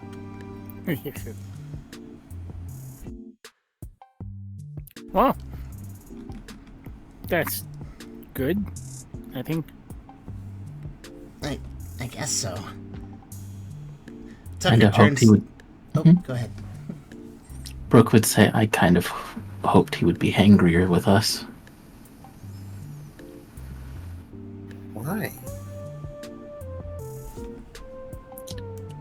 Brooke shrugs. Maybe I'd feel better about it. Tucker puts a paw on Brooke's shoulder and goes, "Look, there's no point in beating yourself up. And there's no point in others beating us up either for us. All we can do is keep working towards the best goals we can. And just because we made a mistake here and there, that doesn't mean we can't do that." Brooke nods. And I've been thinking of something. If these guys needed us to open the door and beat that thing up so they could take it, that must mean they weren't strong enough to do it themselves. And if we are, then we might be closer to their level of strength than we realize. Except for the problem that one of them can stop time.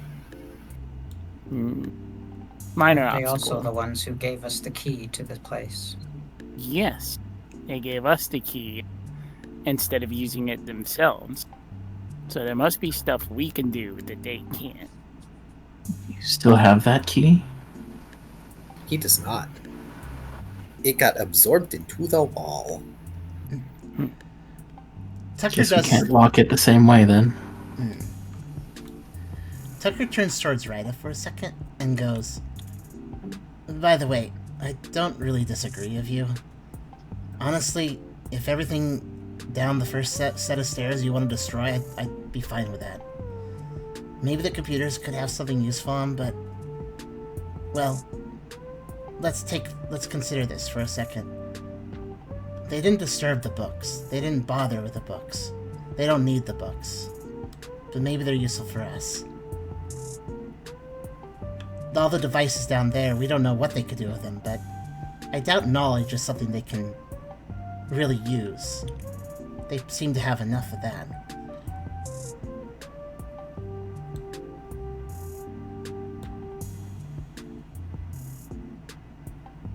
I got an idea. Car, could you describe to me how the door went away again? I don't remember exactly. I know it was fancy, and it slid into the structure. It is not the kind of door that swings out or in. So it slid into either the walls or the ceiling or floor. Because otherwise, prior to the key activating it, it looked like a seamless wall.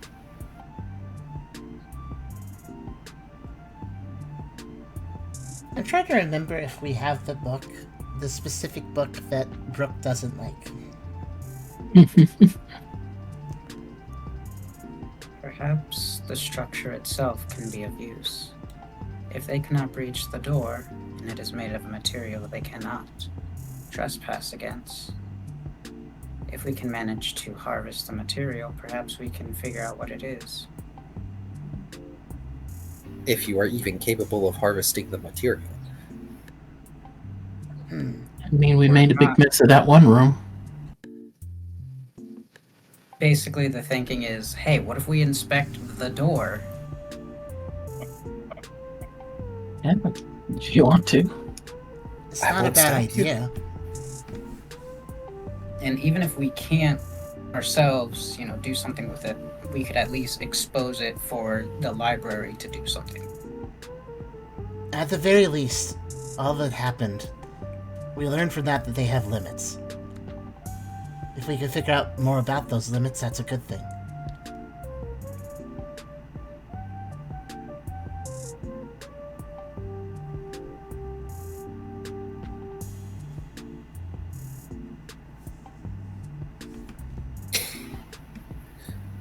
So I take it you all are going back to the ruin.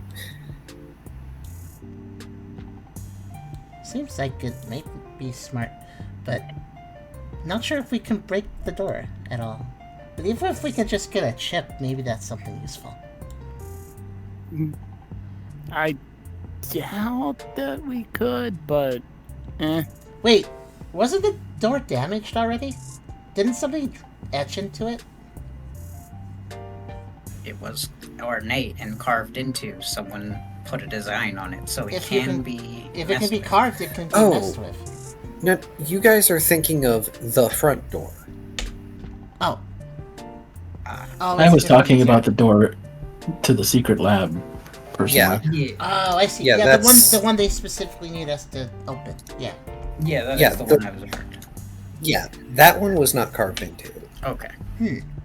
If Okay. I'm remembering that was not carved into. It is the yeah, front that door one had the just carving. looked like a wall. Because there was even a shelf in front of it. I had to move the shelf out of the way, if I recall. Yep. It was so unremarkable, but that they put a shelf in front of it.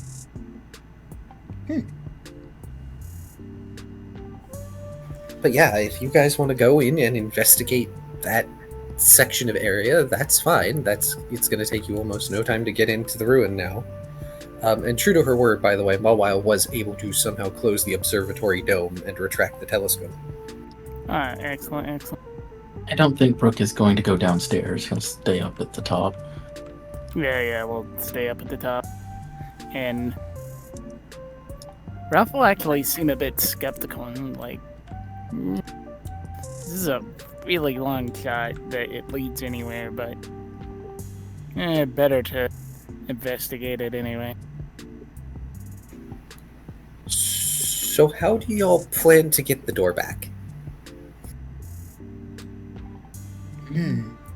Well, if it went into the wall, can't we just remove the wall it went into until, we can't break it any further and we know we hit the right material? How did it go into the wall? Was it like two parts that slid horizontally into the wall sections, or? I doesn't remember. Yeah, and unfortunately I don't remember a description. It's been several sessions. So, you can go with that method if you want. I'm going to say that you guys would remember which way it did its slidey thing. But also, you have to remember that this is a very old structure. So, what you are doing may or may not be wise. Yeah. I see the meta signposting that we're doing something very pointless. Yeah. Just close the door.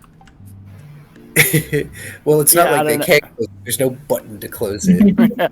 I feel like Ralph, being the strongest one, would dig into the wall a little bit, pull at it some, and just I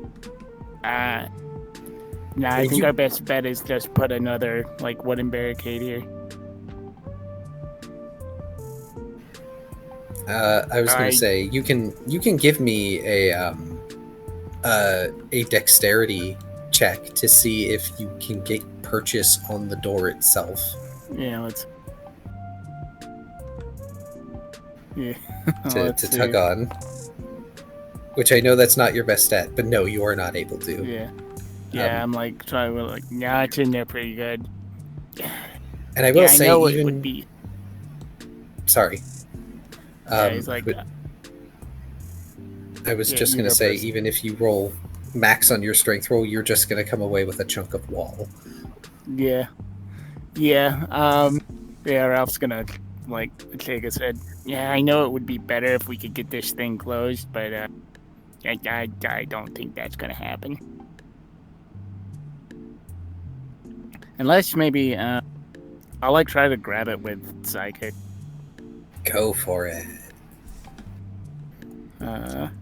Isn't it literally an anti-psychic wall? That's my turn. I never said that this... well, okay, so there's a difference in lead line materials and things like that, making it difficult or impossible to scry through, / being anti-psychic, and this material. Unfortunately, Ralph, wow, the dice are just being so upsetty spaghetti at you guys today.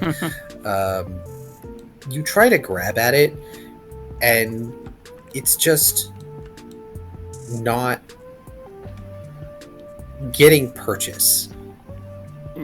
Because, unfortunately, Brooke is also kind of right. The dice can feel our depression. It's almost like your psychic power is sliding off of the material, and it doesn't help that the walls themselves seem to be helping to disperse your psychic energy, even as you're trying to slip it into the itty-bitty microscopic crack. Yeah, and pull it out. You do not have the fine control necessary to make that happen, unfortunately. Maybe if you knew where the mechanism was that causes it to move, you could probably force that. You could probably force that. Say if there was a crankshaft or cogs or anything, you could probably force those to move with enough effort, but you have no idea where that would be. Yeah, after my hands and head glow a bit, and I shake my head again. Yeah, no, this thing's not moving. best we can do is like put some furniture in front of it. Tucker nods and goes, well, it's not like it's going anywhere. If we ever want to check it later, we can. It's probably best we just block it, yeah. Well, on the bright side, we have a wall and also shelves. Yeah, I'll just put the shelf back in front of it. There we go. If That only I works. knew Rock Tomb.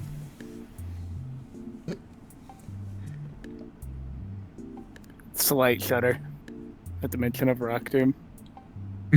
Oh, Why? I remember. The, Because I was trapped in a Rock Tomb. I know.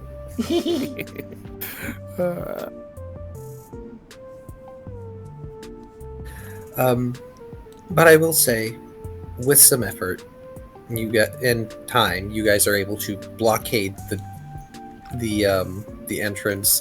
Mobile is just going to, with some of her charcoal, like her charcoal writing stick, write a warning sign, like little hazard symbol, skull, anti-psychic hazards, and just leave it there. Yeah. that's a smart idea. Also, I just realized something. So Mewtwo was using telepathy to talk to us, right? Yep. Interesting. Because last time with me, I had to hold, what was it, a spoon? Yep, you had a twisted spoon in your ear, like an earpiece. Yes. But this time, it was a little easier, I guess. Maybe because of my typing adjustment? You also have a mark. That's true. Oh yeah, the mark, that's right. That also helps that. I forgot. You know, the mark that lets Mewtwo use you guys as a sitcom. That's right. Yeah. That's it, Con. We're his favorite and most scary show. His only show. The worst part is that he has missed the cool anime fight. Because someone was jamming his signal. Yeah, that was disappointing. Alright, so I like to afterward. imagine he's so excited. He's like, "Oh yeah, they're going into this place," and then it starts cutting into static, and like he can't see. He's like, "No, no, no!" Oh yeah, just like Technically, it has rabbit ears. shaking the television screen, yanking rabbit ears to and fro, like percussive maintenance, the whole works. And then he just groans and slumps over on top of his little television, like, this is the worst thing to ever happen in the world. And what's the next thing he hears? He hears Brooke yelling into the ether. And he's like, I don't know what you did. I'm gonna watch and see if you say what you did. And then you guys started talking the next day. It's like, you know what? I'm gonna just...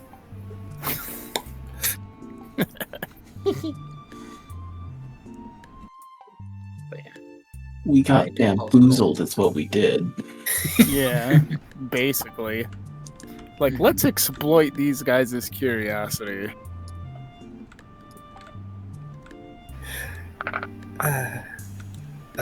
Brooke, what are you doing while the effort to blockade the lab is going on? Am I the only one who's still in the observatory? Like everyone else is down in the library part? It sounds like everybody except you and probably Liar went down there to go help fix that up. I think Brooke's just kind of stewing in his thoughts right now. Not particularly doing anything. Liar is going to use aromatherapy to try and make you feel better, because they can tell you are the grumpy. Grumpy Grumplumpagus. I am thinking once we're boarded up, and we're pretty sure we have at least a barrier that'll keep the riffraff out. I'm thinking Ralph will, in an attempt to nudge Brooke back into like leader mode, make a suggestion. So I'm thinking the next step for us is to report back to Pingo Dingo. Brooke will just kind of blink like he wasn't aware of you coming back and say, yeah, probably. Our supplies are pretty low. I don't think we can make it to the mesa at this rate. Do we have any rations? I think we may have eaten all those. Yeah, we've definitely run out of rations at this point. Yeah. You guys have been subsisting on hunting and gathering. Yeah. What were all of our objectives? There was Mawil's thing, V's thing. Did V go back to all the way to thing. Sea Spray, or did they stop at Savan? V had to stop at Savan Town because they didn't rent the wagon long enough. Yeah. Right, It's so like, we're gonna meet up with them at Savanton then, right? Maybe. V will probably have already hired a new wagon to go back to Sea Spray because waiting that long is not. Oh, that's fair. His style. Okay. Well, it's V. They're not going to be that patient. Not when they have a way to expedite. But out of character, what were all of our missions? We had Mawil's mission. So there was V's little side quest. There was Mawil's not a side quest. I can say that now. Even though you could have technically gone on and never done it. You guys wanted to go to the Mesa because... I wanted to learn rain dance. Yes, you wanted to learn rain dance, and the Lurantis told you that, there might be Oricorio up there, or a Pokemon up there that may be able to help you, and also there's stuff on the Mesa that would be useful for the town, like seeds and dirt and things. Which also, V would have sold information about the estate to the Pioneering Club, by the way, and be like, hey, yeah, I found this now, so pay me? Because that's fertile dirt that you guys could be using, and so there's probably going to be like back and forth obtaining things and maybe just refurbishing the estate for Pioneer use. And on that a nice note, little Ford operating base. Yeah. And let's see, the Bonnet and the Mr. Bags. Mr. Bags and the Sableye, whose name I forget. They're going to be in Savan Town. Yeah, that could be in Savan. So we probably should see how they're doing. And an important bit of news that we should deliver is that Corpse Fang is dead. Yeah, that's something we should probably... We might have mentioned that. Yeah, pardon my language, but ding dong, the dick is dead, the wicked dick, where's the dicks? Gee, that might be a reason to go, even though we Sorry, Ennio. kind of tired and stuff, maybe we should head back to, maybe we should stop over at Pride Rock so we could tell them, too. Oh, they already know. Oh, okay. By now, they know. Yeah, I feel like they keep tabs They're on good that. trackers, they would probably figure it out, actually, yeah. Brooke is going to look at Ryda and say, Oh, yeah. how are you doing? I think it's important to note that Ryda did help move stuff and try and barricade, but they were doing it without using any of their psychic stuff, so it's just like carrying stuff under one arm while the other is like shuffling with their scythe cane. Mm-hmm. So by the end they're kind of like not in the best shape because they probably shouldn't be doing all that work, but they were doing it anyway. But they still put on the sort of act of, I'm alright. Still in pain, but I am okay. He will also ask, are you combat ready? 1 second.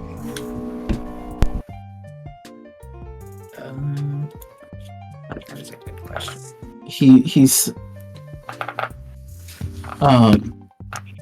says, I don't need you to be, but I would like to know what I'm working with. If I must fight, I will do so.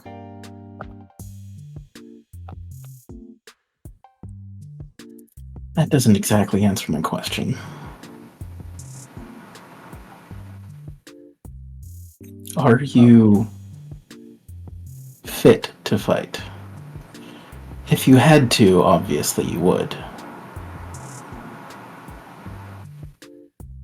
I do not believe I am the best in condition to fight. Rook will nod.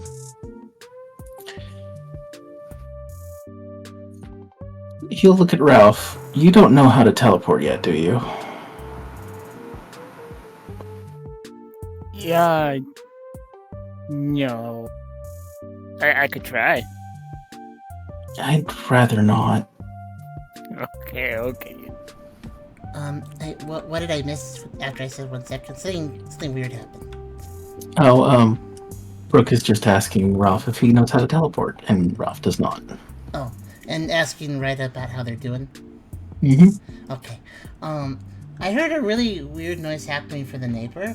It kind of sounded like the noise that happens if one of our AC units gets ice in it and then it makes a horrible noise. It kind of sounded like that, but on their side, so...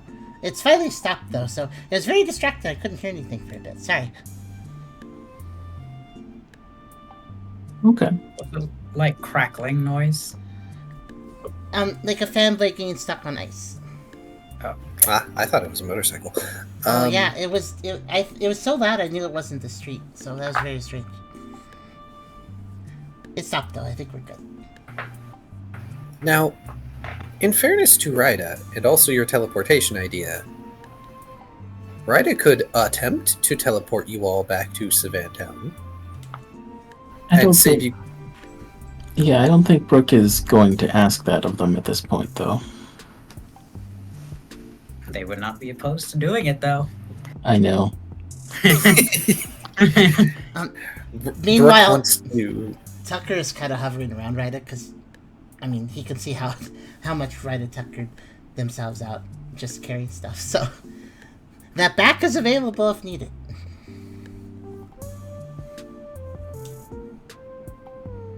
So Tucker probably wouldn't want Ryda to tell.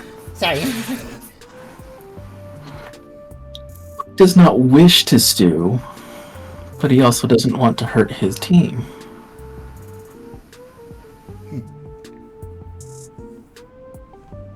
He is feeling a time pressure, though, so teleportation would be faster.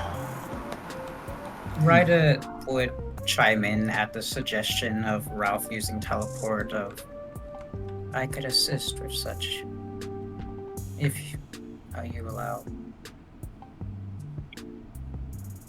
If you think you can handle it. I don't want you to hurt yourself. I will do what I can. Alright then. Brooke will allow a joint teleport attempt. Alrighty. Tucker looks a little concerned about it, but we'll go along with it. So, I do notice that teleport does specify one other creature. Well, that's dumb. Yeah. That's not how it works in the mainline games. I mean, yes, that is how it works in the mainline games, but that's only because you only ever have yourself and one Pokemon out at a time. Wait, and that's not how Just it works in throw the in the mainline games. Pokeballs. If you use teleport out of battle, everybody in your team and the human all can teleport. Yes, in the mainline games, the assumption is that your other Pokemon are in their Pokeballs and thus are objects on your person. Oh yeah, that does make it very easy. Yeah. Still. Yeah, it's still a bit silly.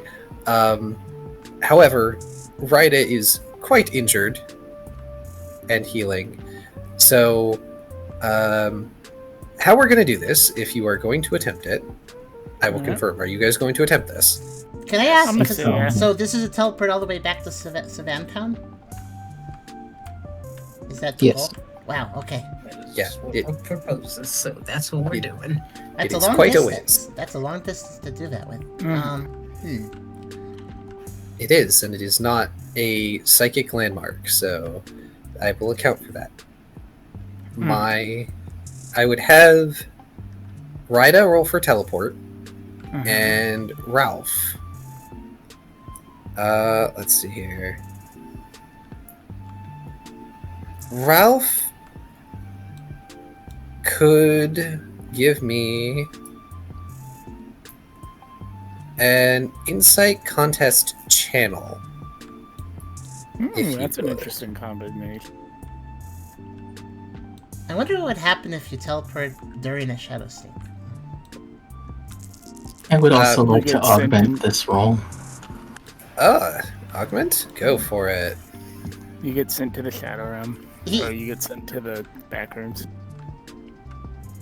I'll spend 3 points on it. You're going to spend 3 will points? Okay.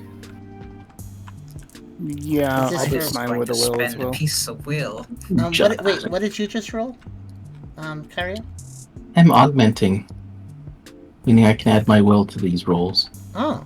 Wait, can everybody do that or just you? Just me. Oh. Brooke's augmentation powers are special. I forgot about that move. Or that. Not really a move, though. Hmm. Just a That's thing. something new that I got like 2 sessions ago. Oh, that's why I don't remember. Hmm. Is it a card? It is not a card currently. Okay. It But is now their it's just augmentation right power. here. Oh, okay. It is just something they can do. Very nice. Anyway, I claimed this as I was popping out my dice. I'm gonna also boost mine with a will. Okay, so we've Yeah, got 'cause we want to win. I mean, technically, maybe using connection could help make this a little easier, too. alright. Since would we're be going a- whole ham on it. It'd be a bit of a exhausting probably to try to connect everyone together, but I mean, Tuck could be up. We are always connected. He. But I would say using sympathy would be the appropriate play here. Okay. I'll do it.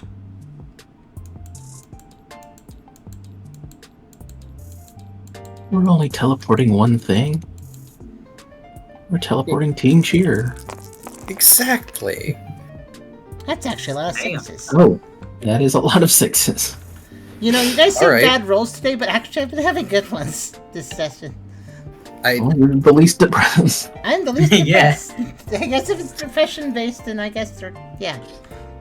Oh, good. You got one more than you needed because you needed one for everybody. Good. Let's see. So that's 7. Let's see. That Red is a 5. Ralph is a 4. Brooke Rest and Ryda. added 1 success. Tucker gets everyone to hold hands or hooves or paws. All right. So, how do you guys want to set yourselves up to make this work? Because you do have 2 NPCs with you. I was thinking we all like held hands in a circle. Yeah, something like Yeah. that. That is what And I I'll just said. Just Tucker. have Ryda and Ralph on opposite ends. And all visualize the base. Since it's most familiar to all of us. And then you click your heels and you wish you were home. Repeat. Yeah, that's what I was just thinking. There's no place like home. There's no place. It's no place like home.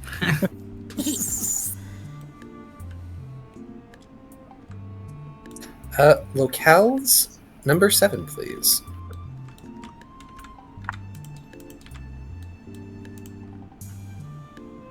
How far did we miss the mark? We did it. Oh yay, that's on the mark. As you all manage to teleport in to the 2nd floor of your base, completely startling poor Squirtle. Or No, no. Oh no. as they were like sitting at the table doing homework or something to that effect, and you guys just all suddenly I just thought of coloring a picture of all of Team Cheer, and they're remembering. All right, my art teacher said to really make it lifelike, make it come to life. And he like grabs a blue crayon, starts coloring, and we all like. I'm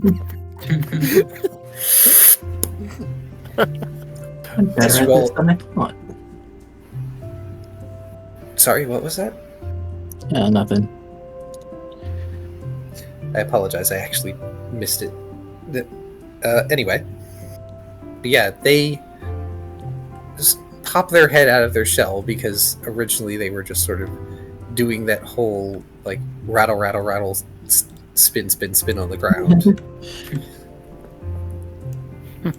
They pop their limbs out one at a time in rapid succession and then run over to hug Brooke because they are ever so happy that you're home. Brooke immediately kneels and hugs him back. Hey, Squirt. How you been holding up? They pull away and sign that they missed you. Brooke signs back that he missed him too. They smile, hopping in place. Pause, and hold up a finger, and then they run tottering off back down the stairs.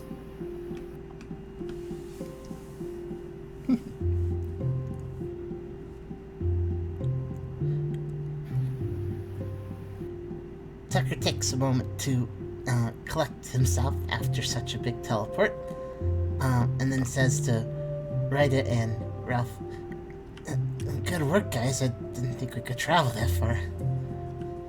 I didn't think it would work either. I'm glad it did, though. That cut off a good week off of our travel time, too.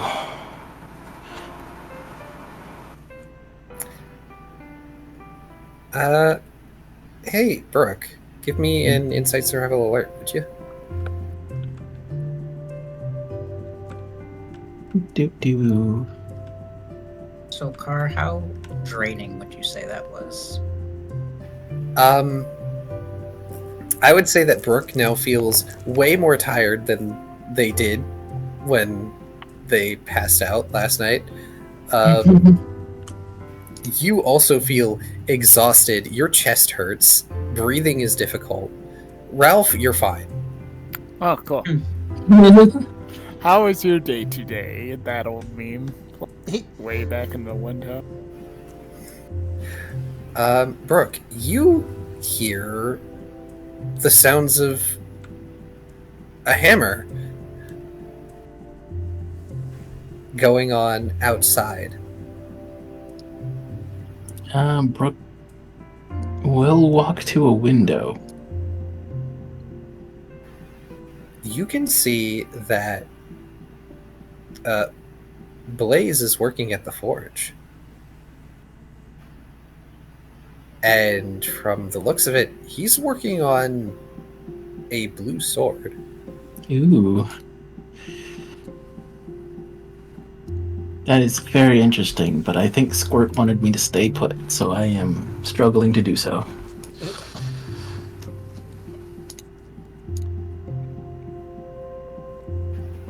Well, Squirt is going to come back, and they have, holding over their head like they are a character from The Legend of Zelda, this bulging, jingling bag of money with an embroidered Eevee with a tiny hat on it. Is this V's? And they place it down with a loud thud onto the table, and several poke clink just splash out and clatter across the table. And they just heave out a sigh of just Whoa. and gesture to the bag, smiling at all of you. Very excited. What's this from?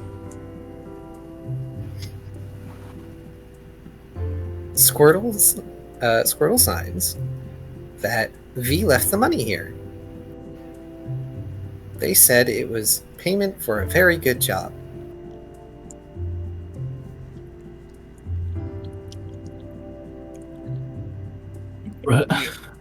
Brooke just is a little stunned, but pats Squirt on the head. This is awesome. Thanks for taking care of it, Squirt. They smile brightly. Very pleased little Squirtle. Well, maybe not so little, as Brooke, you've noticed that they have grown a bit. Did you get taller? They nod, and they totter over to the doorway of your office and point out where some notches, well, not notches, but marks have been made in charcoal. Oh, hee. Nice. That's adorable. Be sure to get big and strong. They nod, looking very determined, and they say that they will. They will become as big and as strong as you are. Brooke chuckles. And he turns to Tucker and says, "You guys can split this up. I'm going to go downstairs real quick." Sure. And Brooke is going to pop off to see Blaze. Oh boy. So, inside this bag, for the rest of you, before you all go off to do your things, because I know you all have town things, is 1,000 poke. Nice. Nice. Oh, sorry, not 1,000. 5,000. Oh, wow. Ah, I'm glad I left the note for myself, because, V owes you guys 5,000 poke from all the stuff that you gathered, in Wow. addition to the fee. Hell yeah, hell yeah. dun, dun, dun. The It's cheese. 1,000 for each of us, including hot dog. It's 1,000 for each of us, including the chef, and clearly not poor Squirtle. Aw. I mean, that'd be one heck of a allowance. Hot dog came with us, at least. Hot dog pulled everything. Hot dog deserves a cut. Yeah, for sure. I am teasing, of course. Squirtle probably gets an allowance. They do. But yeah, here, let me...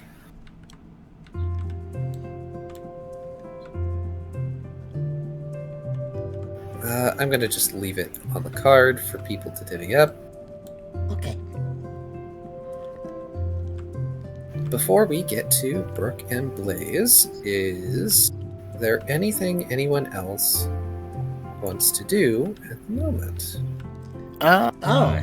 Yes. Yes. I did have one important note that Ryda was sort of waiting for Brooke to leave the room. And then once they are out of sight, Ryda falls to their knees and clutches their chest in pain. They were desperately trying not to let Brooke see. Oh, I mean, there is a reason why I didn't want to ask. Mm-hmm. Indeed, indeed. I'm immediately Um, gonna ask, do we give Ryda a space or a room here yet? I mean, for the moment, they can probably take up the Lizard and Rotty's room, since they're still in Sea Spray. That's true. I thought they were using one of the basement spaces. But they probably, Last we probably, time I was sleeping outside with Lyre. that Oh, is that's true. right. Yeah, that's right. Lyre does have a tent here. But Riley and Lizard are gone right now, right? Yeah. Okay, then Tucker is going to see that and be immediately over to say to Rita, all right, listen, if Riley and Lizard aren't around, why don't you take their room and get some better rest? I could probably get you some food. Ryda is a bit unable to speak at the moment, so they just give a thumbs up. All right.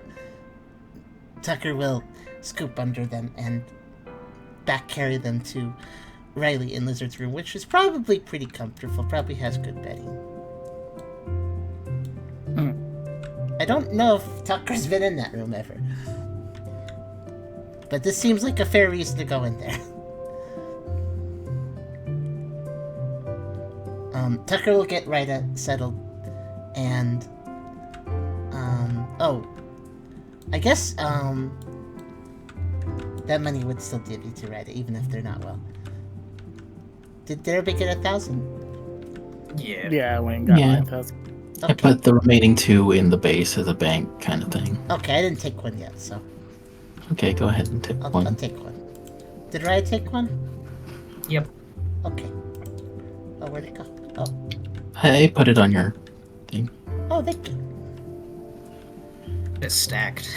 It's stacked. It's a little. If you don't look at it from the side, it's hard to tell. I'm a little rich, and so is Ryda. Yeah. Y'all Actually- could spend that money on things. Actually, Ryda has the most money, I think, right now. Mm-hmm. I haven't looked at some of these items in a while. Yeah, I just searched through it. It's like, oh wow, you guys have a lot of stuff in your storage. So it just occurred to me that yeah, nobody here at Savan knows that I evolved until now. I mean, That's true. I wonder if Squirrel was surprised. Well, I guess he Um, already was. They already were surprised, but also they were very focused on Brooke. They were not super focused on Tucker, That's fine. and they've kind of already run off. He's a kid. He doesn't pay too much attention. Honestly, seeing Brooke and Squirrel probably makes Tucker. So Tucker has a little list of tasks now too. First thing Tucker's gonna do though is gonna go look for Puppy. Cause seeing Squirrel be so cute makes Tucker think of looking for Puppy. Seeing how they're doing.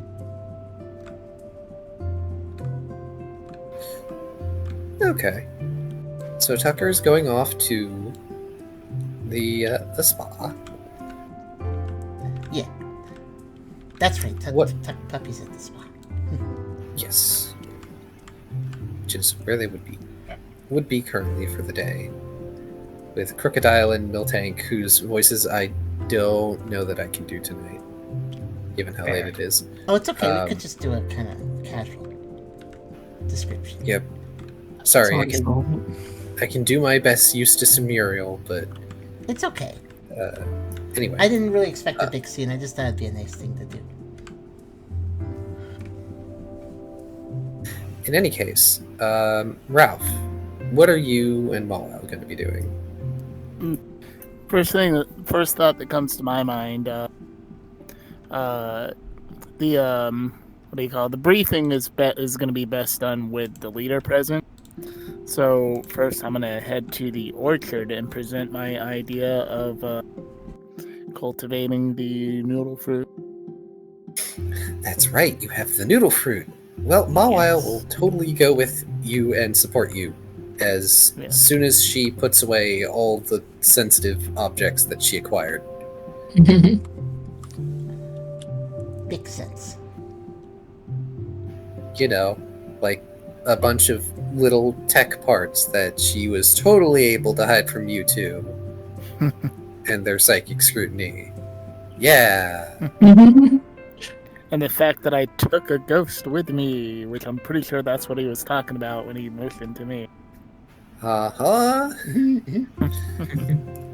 Yeah. You guys can totally pull one over on Mewtwo. Totally.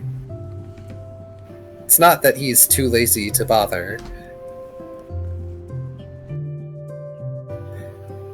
Anyway, alright. And I suppose Ryda is just going to rest and keep breathing. Yeah, Ryda needs a minute to recover a bit. They are not happy with the fact that they have to, rest. So, yeah.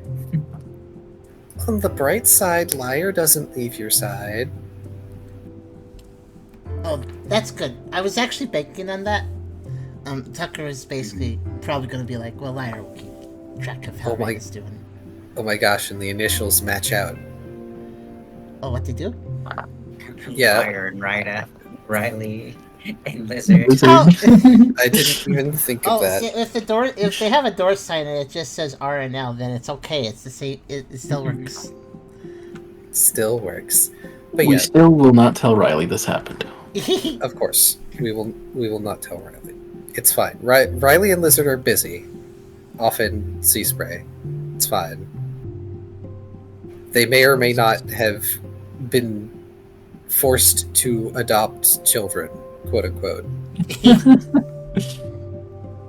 I will say though, you two kind of gave Ryda an idea about their whole, being asleep but astral projection sort of thing. Oh, really? Are you gonna try it? Ryda would definitely try it once they've recovered enough. Because they don't want to be bedridden. So, it gives them an opportunity to try, right? It sounds like lucid dreaming level 10. Well, Liar's going to be there, and they're going to at least try and alleviate some of the symptoms you're feeling. Which, it's a nice thought. They can take away the pain a little bit. That's good. And Tucker will eventually be back with food.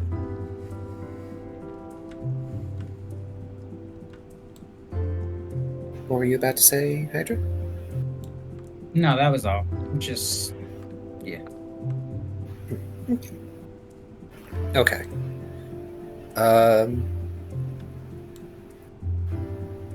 Ralph, you and Mawile are pitching your idea to cultivate noodle fruit in the orchard. Yeah, it'd be like a salesperson. For years, we have tried to cultivate fruits and vegetables that have a hard time growing here in the Plains continent. But what already grows here and is edible, bada bing, and he holds out the noodle fruit. This delicious, edible fruit already grows here, so growing a whole bunch of them should be no problem. And then, selective breeding and all that cat. When you pull out the noodle fruit, Mawile is just in front of you underneath the noodle fruit, doing jazz hands, trying her best to be helpful. So She's so supportive, I love it. she is. She supports your endeavors. Give me a smart contest perform, if you would. I do like that you're pitching it, because if I remember correctly, they're edible, but not very tasty. Unless you're Ralph, in which case Ralph likes it. Well, I believe I recall saying that their internals were slimy. Oh, right. They had a gross texture. Yeah, kind of like the internals of pumpkin. Yeah, you said smart contest etiquette? Yes. Or smart contest perform. Which is one more. I guess that just describes squash. Squashes. Yes. Not too shabby. It's not too bad. Clearly, some of the people or Pokemon that have been working the orchard that you make this pitch to, including, I believe it's Simisage and Simipour, they have tried noodle fruit before and they are skeptical because it's like, don't think many Pokemon would want to eat that, but it's not like they have anything to lose. And also, Mawile is just being so energetic about this, and it's you. You have not steered the wrong before. Yeah. So yeah, I'm a hero. I'm a gold member of the Poke Pioneer. It's literally my job to build up the town. And I mean, what's the worst that could happen? It's not like they can grow a watermelon patch out here. They've tried. It did not work. Yeah. It was And more like expensive raisins. Yeah. And besides, I'm sure after 3-4 generations of selective breeding, these bad boys will start being bigger and juicier than ever.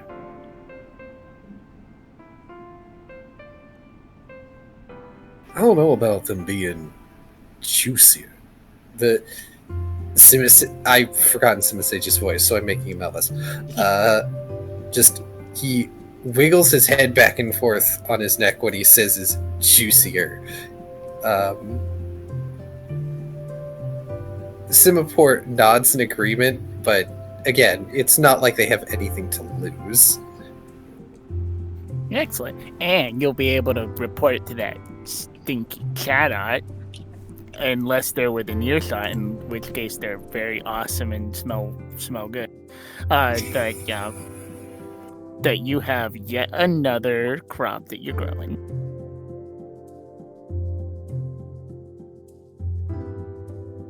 I cannot remember the Simaport's voice off the top of my head, but she basically says that, yeah, that's probably a better result than whatever comes out of trying to grow the noodle fruit.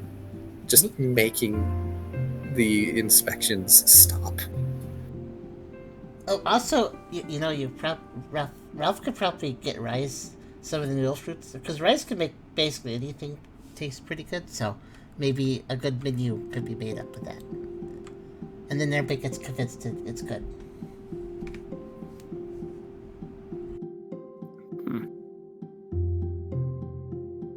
Indeed. Rise could make anything taste good. We gave them 2 to make into trees and one for Rise.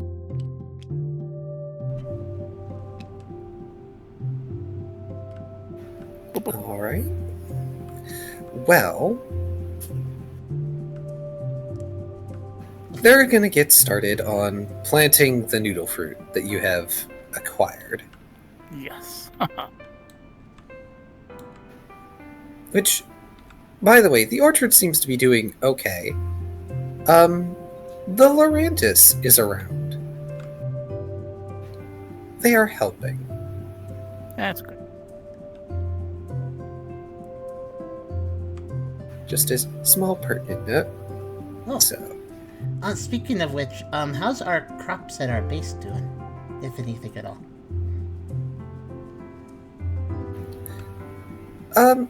So your crops are doing okay.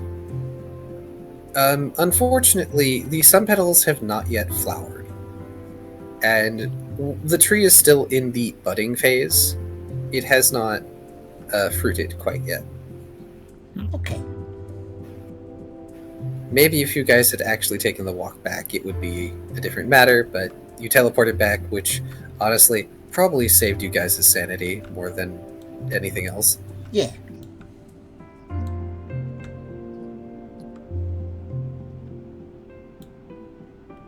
Yeah. And mentioned to Mom. And we give this to Rise, if you assuming he's in the Pioneer kitchen. And we'll wait for Brooke to walk by, because he's probably gonna talk to Pingo Jingo after he talks to Blaze. Well, nods in agreement. That sounds like a good idea, because frankly, if anybody could cook noodle fruit into something more palatable, it would be them.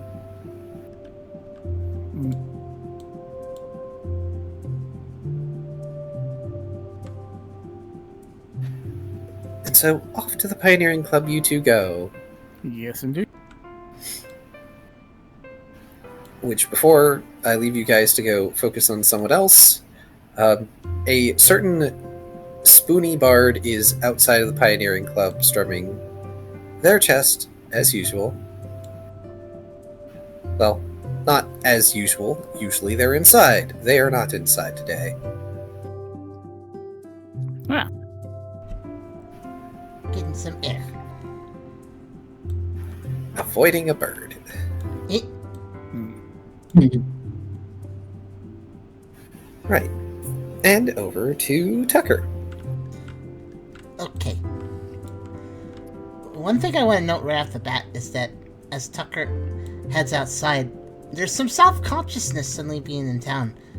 Because, I mean, again, you can look at the picture down by the character sheet, but the amount of growth between pre and post-evolution is quite dramatic, so no longer does Tucker feel like a little pooch that can just traipse around and not be terribly noticeable. Suddenly, well, he's bigger, much bigger.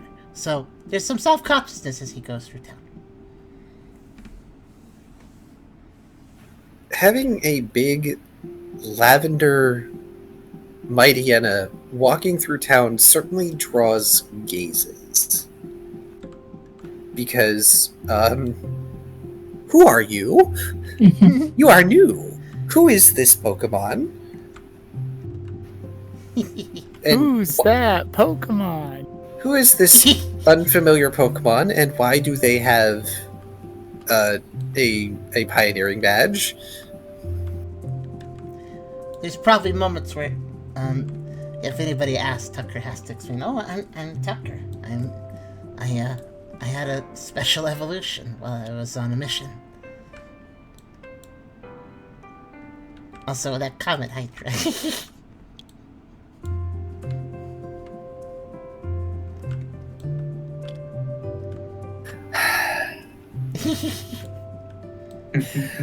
Gosh darn it. I mean, I guess you need to get your giggles somehow, considering you were on forced bed rest. So I can't blame you. Forced bed rest for all 5 minutes before you start trying to astral project. Though this does make Tucker realize how important the pioneering badge is, because when you evolve, people can still recognize you're part of that.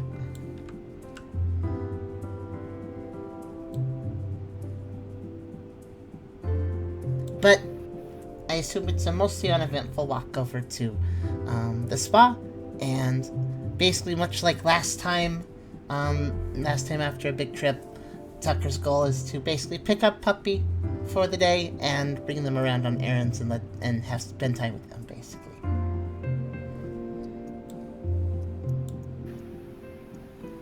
So when you go into the spa, gosh, okay, it must be getting late because I am messing up a lot. It is okay. Milton greets you as if you are another new customer. And they almost immediately start to go into...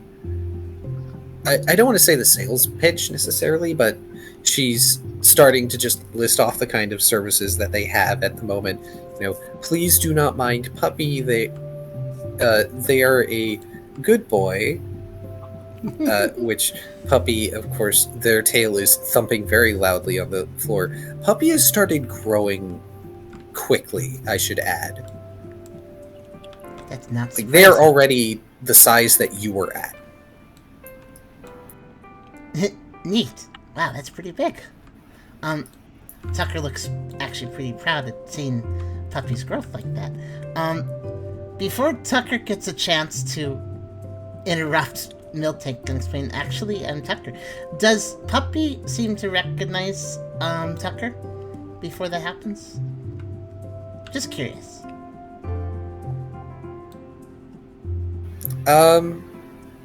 So something must have been happening over the periods of time where between visits that Tucker has been able to spend with Puppy. But Puppy is just sitting there semi-obediently. They're doing the little tippy-tappy with their forepaws like they really want to run over. And they're constantly looking over at Miltank, and then looking back at you, and looking over at Miltank, and then looking back at you. Thump, thump, thump, thump, thump, thump, thump, thump, thump, thump, thump, tail on the floor. Super excited. And then their nose twitches. And they sniff the air. And just in the middle of Miltank trying to, list off services and explain the spot to you, Puppy bolts from where they are sitting and tackles into you. Hang on, do you even have tackle? You have tackle? I'm pretty sure, yeah, we can learn tackle.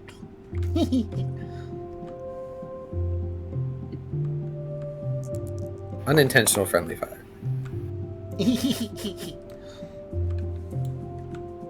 Do you dodge? No. Okay. Let's see.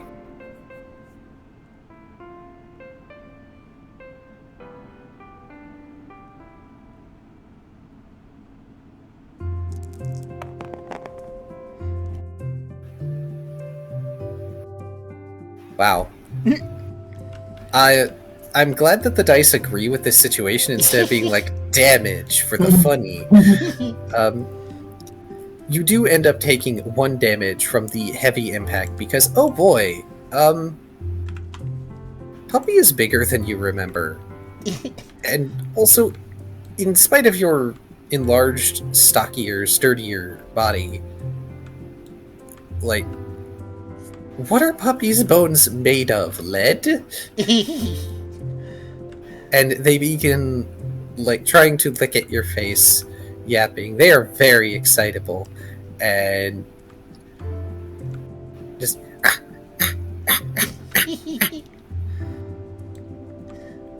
Tucker can't help but... Well, Tucker does go a little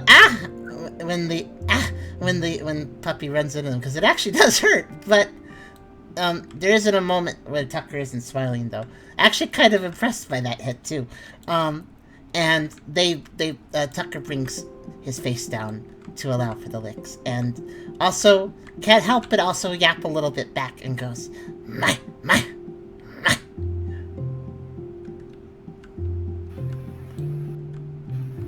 Miltank, of course, is going to try and walk her way out from behind the counter and apologize to try and grab Puppy, because she still doesn't understand that this is Tucker. And that's about when Tucker finally pulls back up away from all the puppy licks to express, it's alright. It's actually me, Tucker.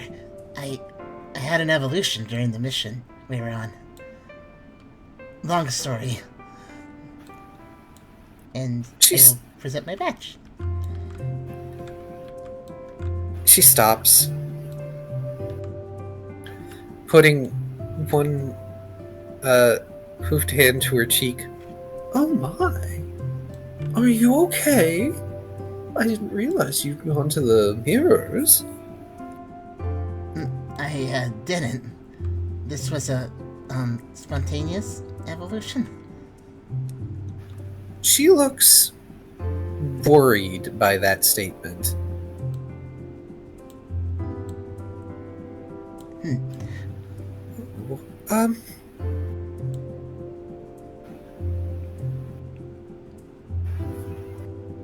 Like tapping at her cheek as she's trying to think of who you should go see.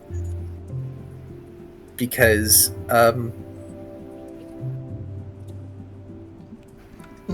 I don't think I've ever described Savantown as having a doctor. No, I don't believe so. Miltank was the closest one you got. Uh-huh. And she doesn't want to just pitch a service to Tucker at this point in time. Because her concerns are legitimate, and she's not the kind of businesswoman to take advantage of you like that. Yeah. Meanwhile, her husband, however... Crocodile lowering newspaper to glower over it.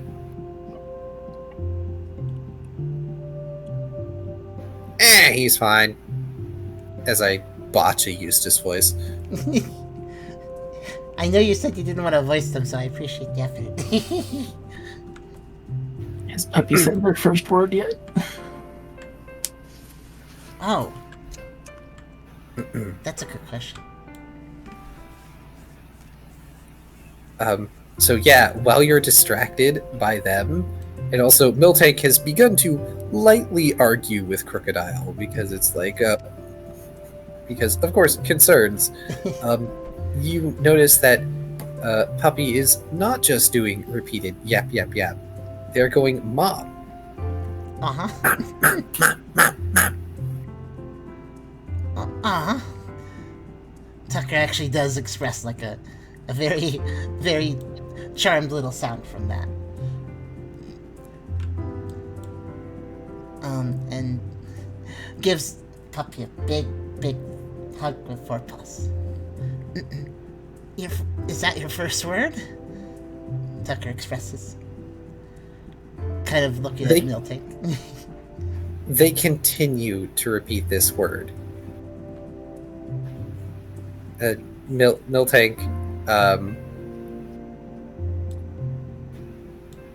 I'm gonna stop trying to do voices. No, it's fine. When Miltank takes a break from arguing with her husband, she explains that they had been trying to teach Puppy some basic words because, again, the basic assumption was that they were, at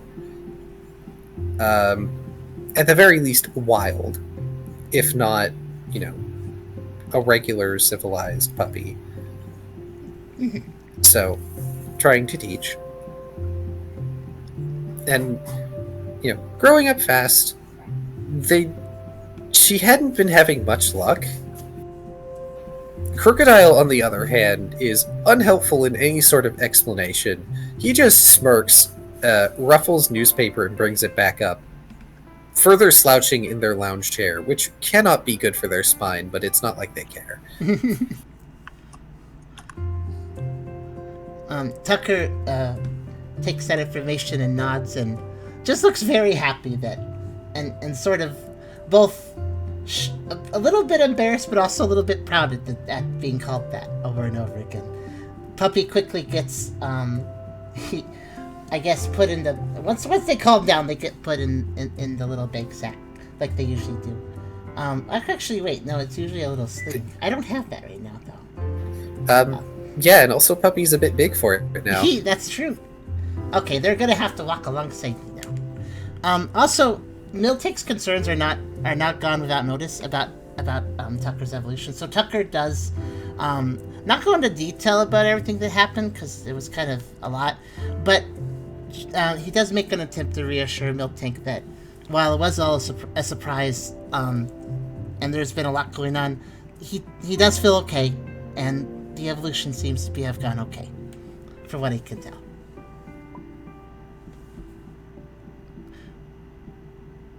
Shh. We don't talk about that, Kyrio. It doesn't matter. It's part of the bit.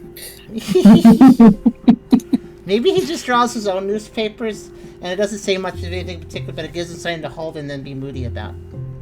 It's totally the same newspaper.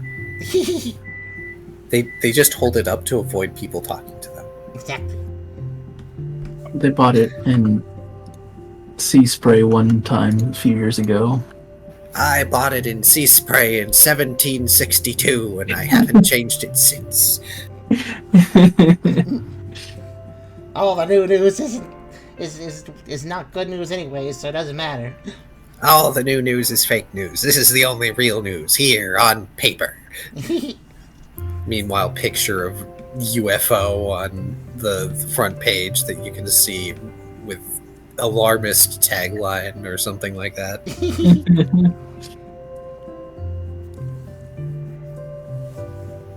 something you won't believe what the conflatables are putting in our water. Are they turning our polytoads? Never mind.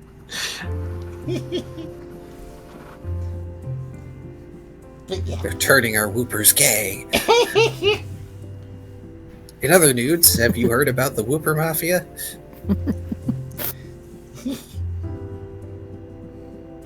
They went from gay to gangster. Gangster. I guess that happened to them. Jokes aside, before you leave with Puppy, Miltank is going to warn you that they have been chewing on many things, and their every effort to find a suitably durable chew toy or chew bone has failed to varying degrees, as she will go over to a drawer and bring out absolutely mangled bones that look like they... And she informs you that these came from a ride-on. No, not Old Ironsides. She's going to specify that too. Old Ironsides is still here.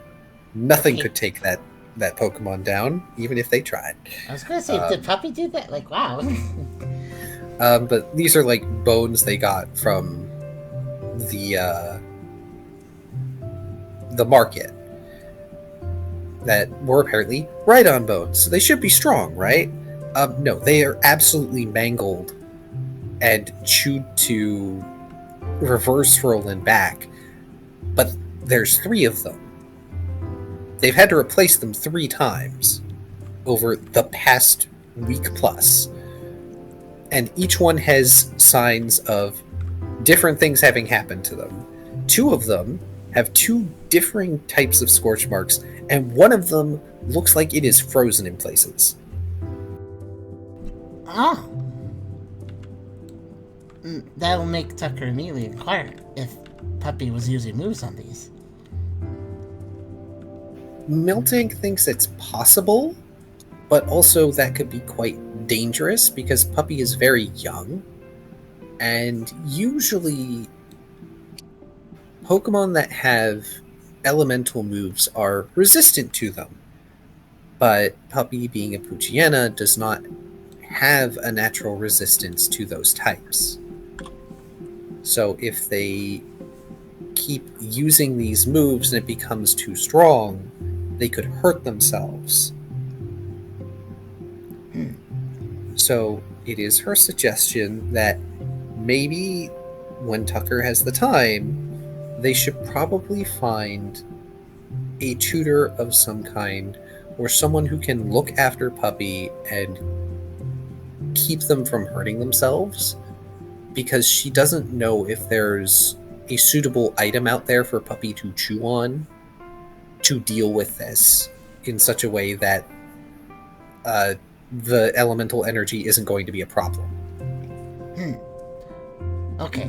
Tucker will nod and take that pretty seriously, and will tell Miltank that he will definitely look into this and ask the rest of the team and see if they can come up with any ideas about how to keep Puppy safe, and of course everybody else around Puppy safe too. If Puppy's practicing moves, it should be done in a safe way.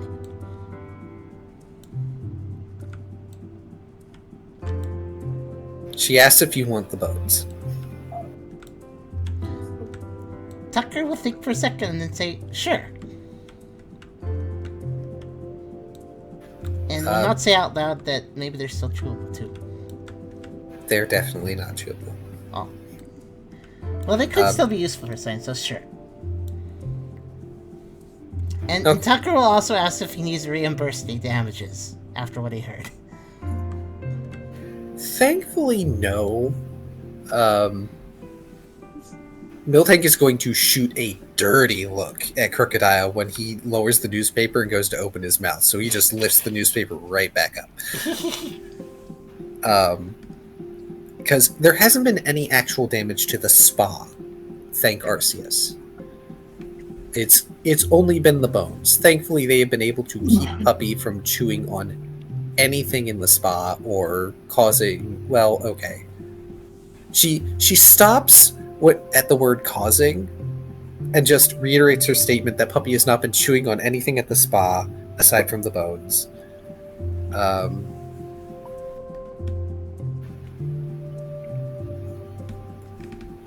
Go ahead and give me like a smart logic check, if you would. Okay. Wow, if you would seems to be my phrase for the night. All right. Would you kindly? Oh wait, what was it? Smart and what? Smart and logic. So okay, 3 I only points. did smart. Here's watching.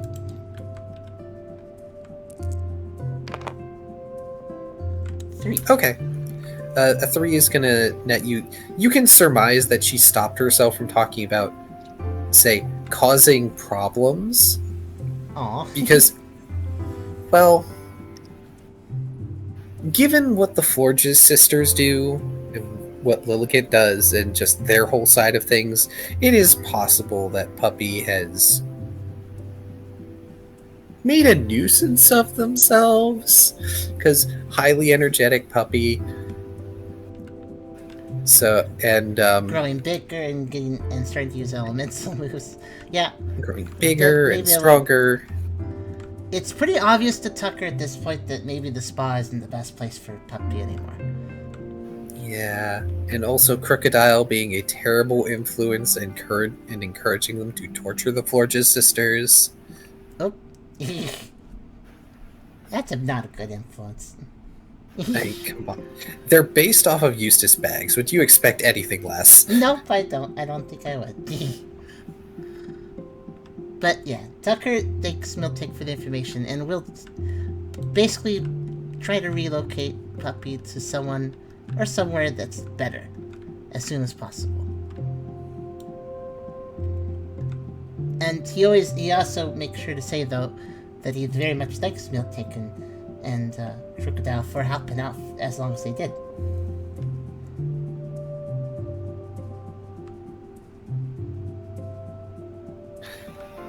Well, Miltank appreciates that you trusted them to look after Puppy, and they were happy to help.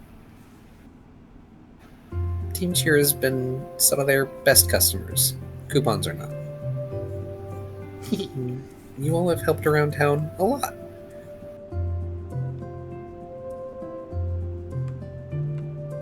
Speaking of around town, when you leave, one thing that you're going to notice, Tucker, is that there's a fair number of pioneers around at the moment. Oh. Just sort of walking around. You notice a fair number of them just around with their badges, doing things, which is very much unlike the way it was before when, you were initially finding things out about Chatot and such, where most of them were grumbling, disgruntled, and just going about their business because they had to do something or risk Chatot making a note. So now they seem a little more, productive and natural about doing things. Yes, less on edge. Are there more pioneers? Here than normal, as well? That you kind of worded it like maybe there's more around than in town than usual. Okay. At the very least, more pioneers that you notice, like those that are wearing their badges more obviously. Interesting. Because, some of you on Team Cheer, you're not always wearing it out in the open, so there's probably some that are around that weren't wearing it out in the open before. That makes sense. Oh, Crimson said a Cubone had a bad day at the spa, didn't they? No, the Cubone lost 3 bones to Puppy. No. That'd be very sad. It would be very sad. Also not what happened. Yeah. It is a funny idea, though. Luckily. Anyway. But, so, what Tucker will probably do after that, and just at very moot points, is probably just bring, Puppy through town and, go get some food, probably, from the club. So, that's where Tucker and Puppy would be headed. Okay. Which means you will end up being able to meet up with Ralph and Mowile, which is good. But I know it's late, so we are going to end off with Brooke. Yes. Hello. Thank you for your patience. Brooke, you head outside the base and around the side, and there is the Charizard Blaze, hammering away on the anvil. And rather than the usual fiery sparks that would come off of, a heated blade in the throes of being tempered, these are blue and white. And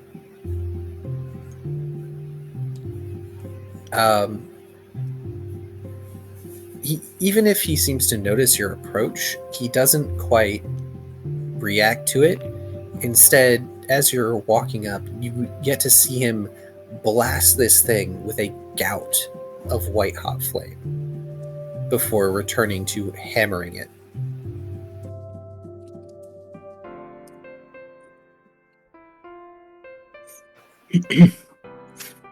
I think Brooke will just stand a little bit back and watch him work and sort of try to figure out what he's doing and to see if he understands the process or can understand the process.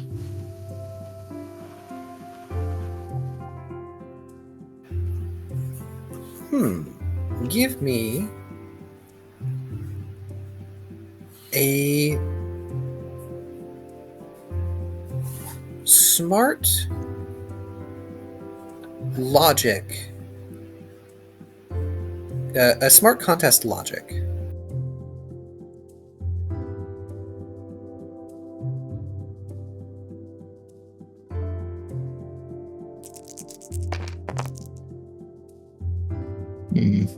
Damn.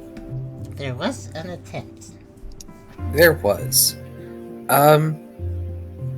It looks an awful lot like regular smithing to you for the most part, from what little you understand of smithing. Mm-hmm. But there is an esoteric element to it that you just can't wrap your head around. And it appears as though somehow Blaze is imbuing this weapon with energy to some extent. And it's not easy for him, because you can see there is sweat pouring off the smith, and he's looking way more muscular than you remember seeing him. And it's not like he's been bodybuilding or anything. It's just that you've never really seen him all that much outside of his little office. Right.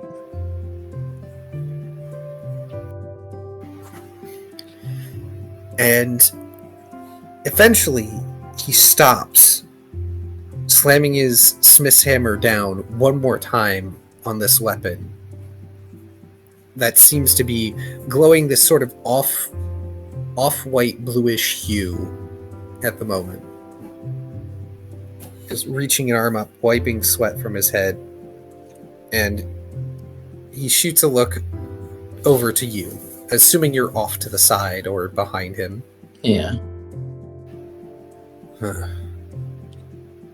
was wondering when you're going to get back. You have any idea how difficult this is? Get over here. Absolutely not, Brooke says with a grin and walks forward.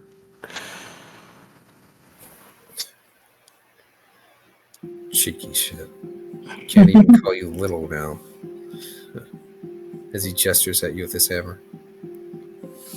He taps it lightly a few times, causing the blade to ring melodiously as the glow starts to recede.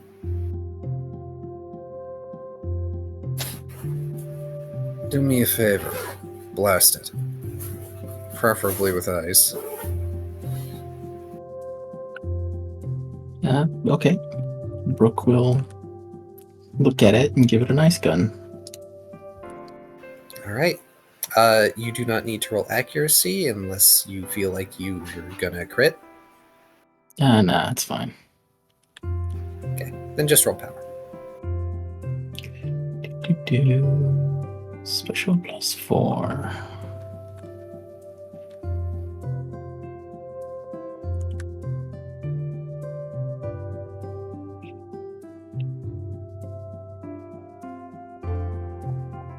Just looking up. +2. Okay.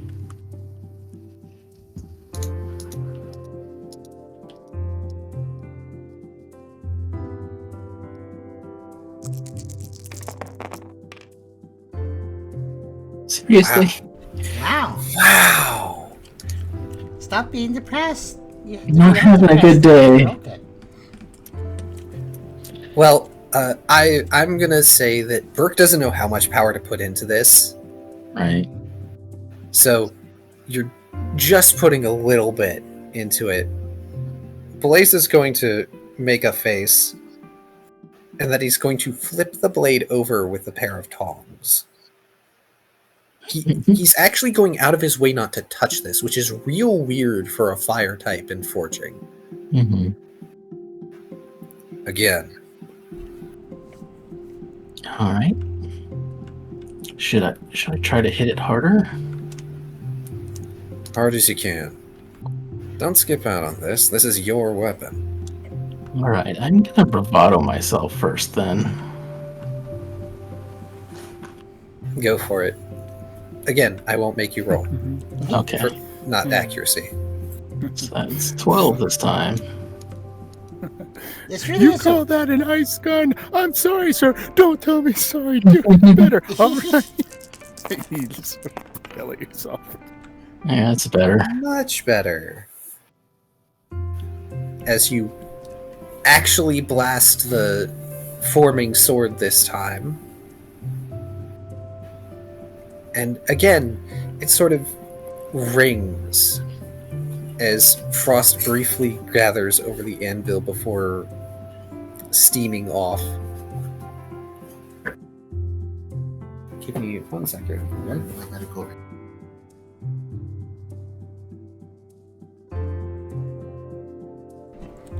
This is a really weird session because, like, I'm getting pretty much perfect rolls most of the time, and then they'll be assists, which is really weird because that doesn't usually work that way.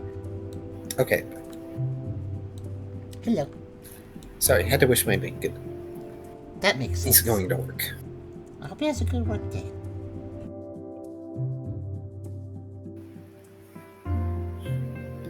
And Blaze is going to go back to hammering this weapon. And as he does so, he seems to be breaking off ice that you have ended up layering over it. And you can see that it's this gleaming, almost translucent blade. Made from the diamond that you had given him. Somehow.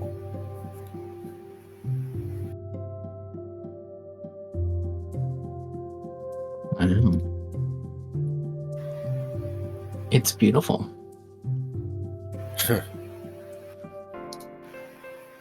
Yeah, you think. And then he brings the hammer down as hard as he can, and it seems to shatter.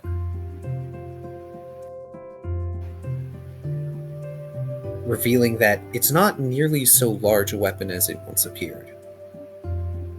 It's more like a dagger, with the diamond and the horn at its core. You broke it. He holds it up with tongs, looking it over. Yeah, you think I did. Just goes to show what you know. He smirks at you. What kind of smith do you take me for?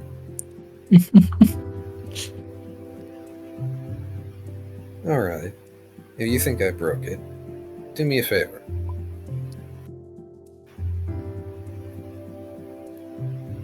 And he ends up taking it into his grip and steam just starts roiling off of his hand, and he winces a bit. Take these tongs, and he holds out the tongs to you with his other hand. Put them into the fire. 10-second count. Bring it out.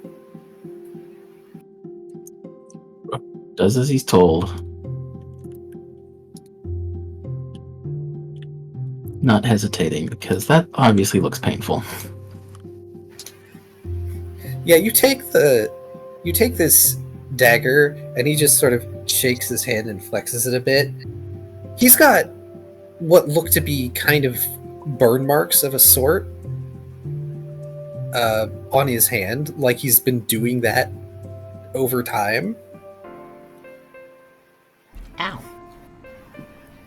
You can overhear him grumbling something like, oh, god damn it.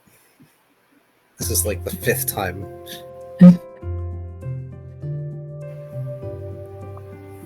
Mumbling something about stupid poison scythe doing that to him before it just up and vanished. Me. Remind me to tip you really well, Brooke says as he pulls it out after 10 seconds. You pull it out, and there's something up with the weapon.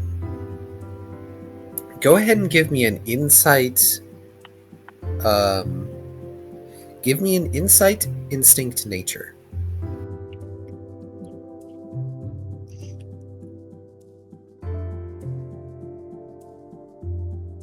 Maybe another one.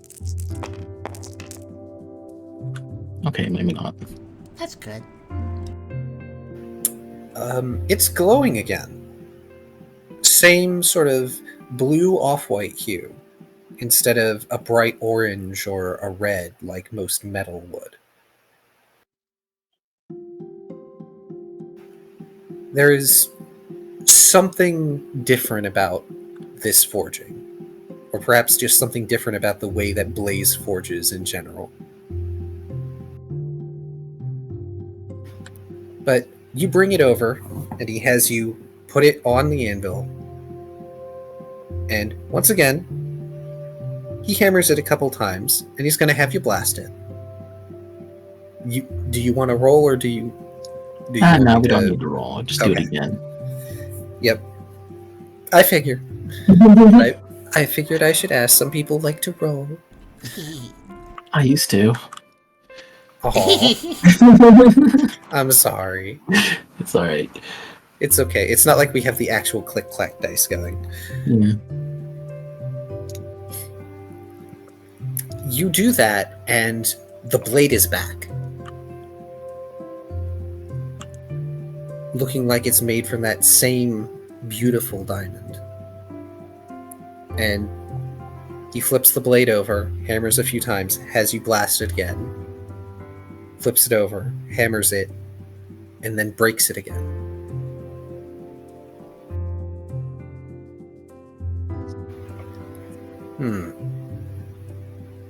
Not bad. Core still intact. As you withstand it twice.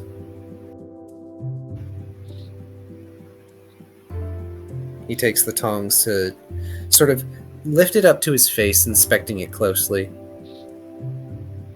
You know, most metal weapons would have just busted, taking my hammer like that twice. Tempering or no tempering. Not bad for someone who's rusty. I can't see any rust, Brooke says, looking at Blaze. Hardy har. Metaphorical rust, you cheeky ass. I was speaking about you. I know. Alright. Now, one more favor. As he sort of waves this glowing, like, ice-hot dagger at you. Water. Or rather, oil. Oil? Oil. And he's going to gesture over at a trough of oil that he just has off to the side. Quench it. Brooke will take it and dip it into the trough. Steam rises as there's this great hissing noise, the plume cloud rising up, and Blaze is going to rush over and then take your hand to have you yank it out after a few seconds.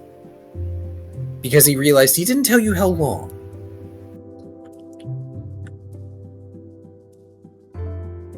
Did I mess up? Nah. This thing shouldn't need to quench very long. Alright. All that's left is cleanup and a name. Well, and one more thing. And he's going to take the weapon. Now he seems to just handle it fine in his hands, now that it's been quenched. No, like, burning or steam or anything. Mm-hmm. But he brings it over, he starts, wiping it down, smoothing it. Not that it seems to need, like, any extra sharpening or anything. It's in the shape that he figures it needs to be. But once he's done cleaning it up, he holds it to the light, and it just glitters.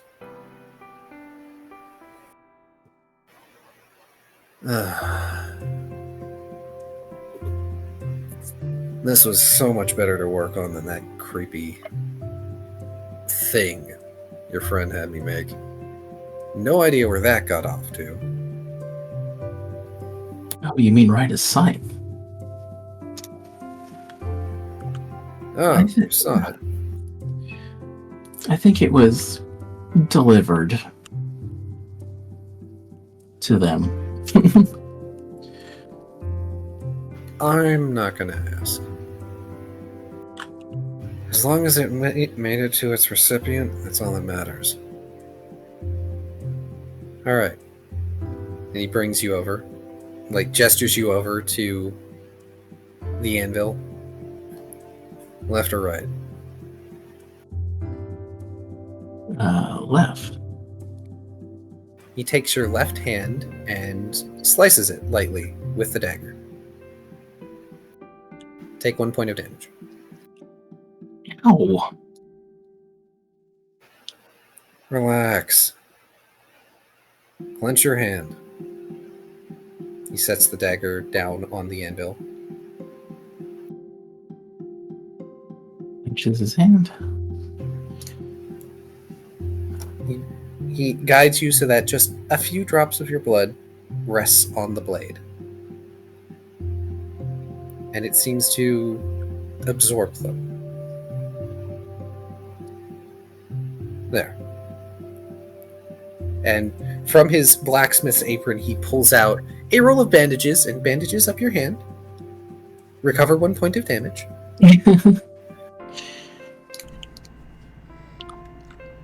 I expect him to say there, the ritual has been fulfilled. The pact is complete. Like this sealed human. Is this how soul-binded weapons work? It could just be a ritual. Who knows? It is something that some smiths would do.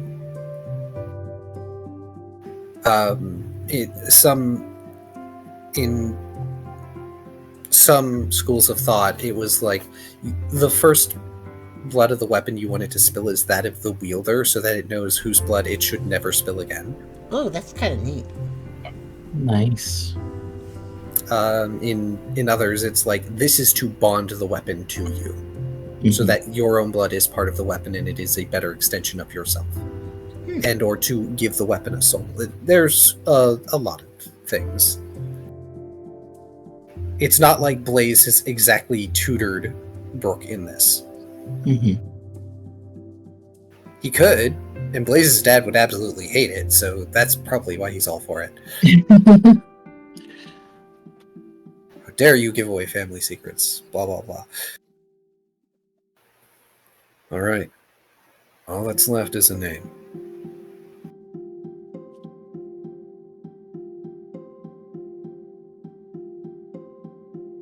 You think I'd have had plenty of time to think of one.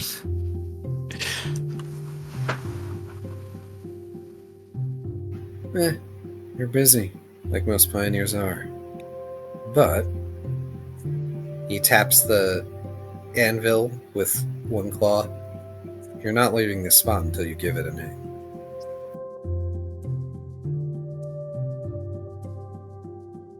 Out of character, I know you have a name for it.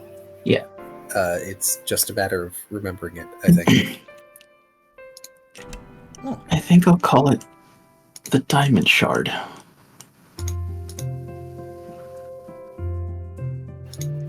Simple and to the point. I like it. Like you. Brooke grins. You'll have to teach me how to do this kind of thing. A lot easier for you to make this icy stuff than me, as he waves one hand somewhat dismissively. Pouring all that energy into your weapon has been an exhausting task. I'm glad you came by when you did. I thought you'd be gone longer. We happen to be in the neighborhood. That's good. Hopefully you got done when you needed. Brooke just... Brooke pauses a moment, but then just nods.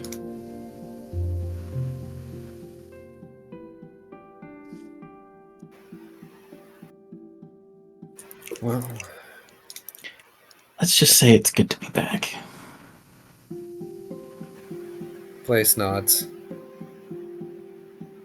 furrowing his brow a bit. Yeah.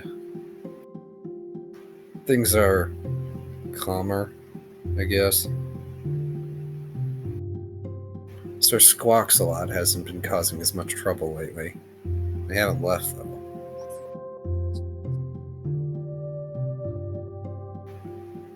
And we now have a few new residents, apparently courtesy of you, folding his arms. I figured they didn't eat much. Raises a bit of an eye ridge. Yeah, sure. But yeah, it's up to Pangoro that they get to stay, so they get to stay. And besides, he grins toothily. We got to extract some money from V, so worth it in the end. Glad to be of service. Speaking of service, anything else you guys need me to forge? Off the top, not really. But I appreciate all the work that you've done.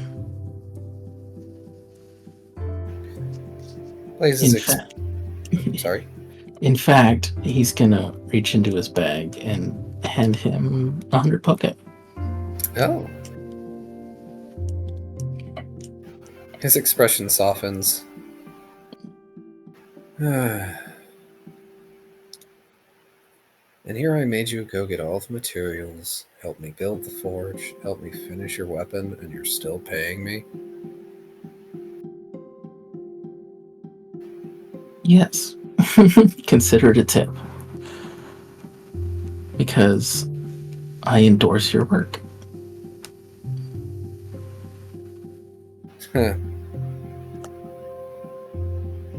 Hardly. I wish I could call it some of my best, but I know it's not. But I'm glad to be able to help out again. It's nice. I haven't done this since before I joined Team Pioneer. Well, okay, I did it a few times after, but I'm not going to get into that. Savvy crap. Well, I won't pry if you wouldn't like me to. I would really rather you not, so I appreciate it. In any Anyway. case,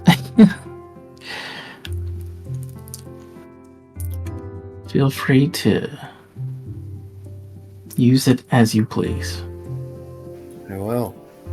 Then he takes the money. This'll come in handy for materials. Oh, by the way,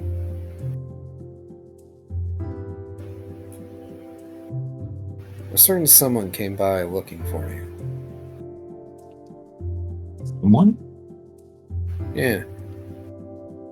No idea why he decided to visit now of all times.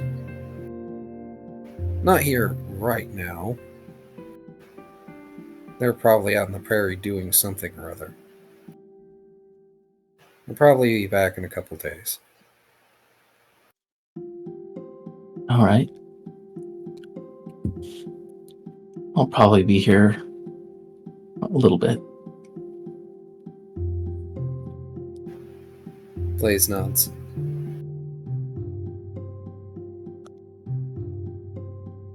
Ah, well.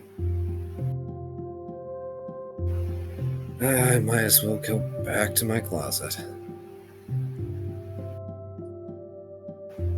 Anyone else ask you for anything from the forge?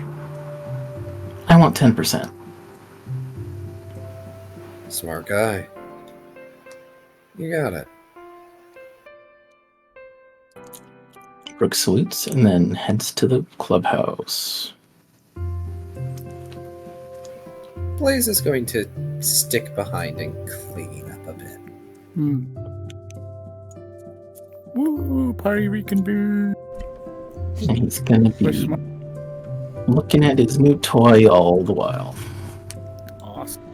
I believe you have images for your new toy that we can potentially give to Charm later, or to Tucker later. Okay. I think I shared them before, but I'll share them again. Yeah, just in case, because I don't think they got made into a card. I don't believe so. If they're images, I don't know if I saved them. Yeah. Also, the note about Blaze having the forge open for business is noted. As some people, like Sad Duck drew this picture, and it's because a comment was made here and there about Tucker having a sword. It's an idea, so I'll keep that in mind. Certainly some people seem very receptive to the idea. There is something about dogs wielding swords that people like. It is cool. But that will be the end of the session, with everyone re-globifying at the clubhouse. I look forward to seeing how Rise reacts to Yeah. Tucker's new form too. Oh man, I mean, it's yeah, already a Pokemon with a sword is, one thing. Yeah, it makes sense. Pokemon with a shield, yeah. But sword and shield, then you're starting to get crazy talk. Or he's trying to get Galar. How much experience? Everybody will get 2 experience this time. That's fair. It was a wind down. It was really just kind of a wind down session, so 2 experience makes sense. Yes. Sad, no extra excitement this time. That's okay. There's next time. I'm actually going to spend a bit. Let's see. 33. Alright. We really needed the Just wind down remember. session, though. I'm not complaining. I'm giving myself another will point. Oh, that's a good idea. Excellent choice. Yeah, I don't know how to select it in VR mode, so someone could Oh, add You that. need 2 experience? Okay. Yeah. I'll let Carter. I got it. Beautiful. There, cool. Yeah. Thank you. Also, I don't have Lucky Chat anymore. I don't think that'll put that over there. Okay. I was actually thinking if I had Giga impacted that house, the shrapnel probably would have accidentally KO'd something in the bushes. Maybe. Oh, hey, that's another reason why teleporting back was helpful. You didn't have to subsist on hunting. Yeah. That's very true. Car. Yes. How will we do the pips thing for the move? I wish to start going towards. What move is this? The one we talked about after the session with Ryda emerging. The psychic move. Oh, that one. Yes.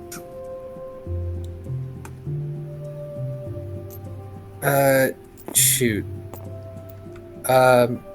Is that just a move or a meld move? That's just a move. That's isn't it? just a regular move. Okay. Oh, that just costs 39 experience. Which you have enough for. I do, but I also wanted to get a point in strength.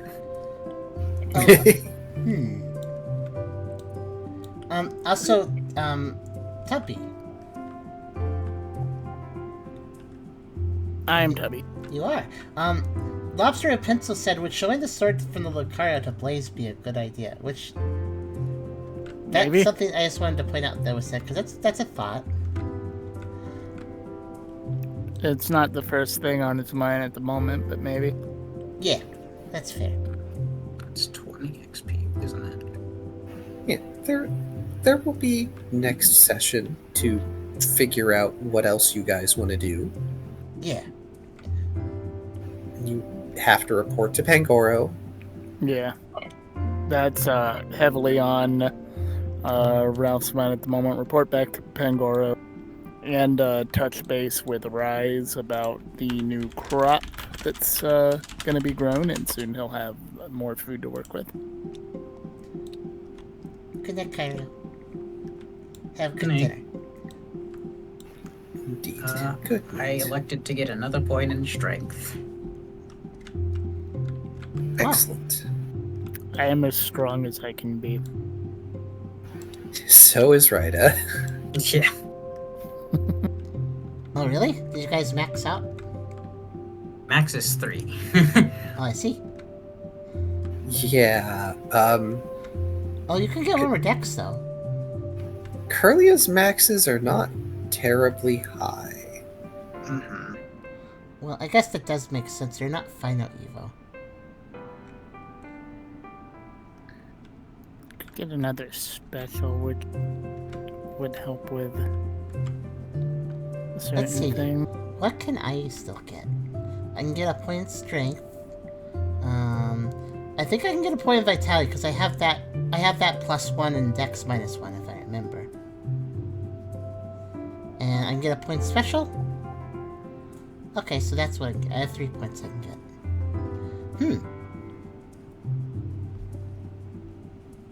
Oh, the head image, that's cute. Thank you for putting that there. Thank you, Beers. Now you're making me think about spending too.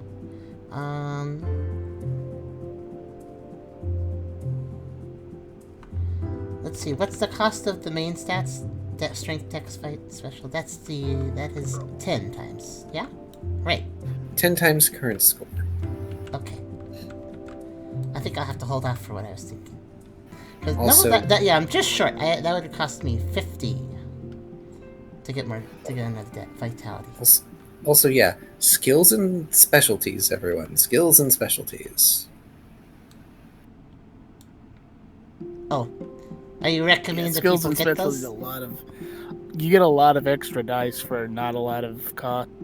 That's very true. Yeah, in fight, I have 2 across the board. Oh yeah, Yeah, you have Because very it's cute. just so useful, and it's useful and just very good.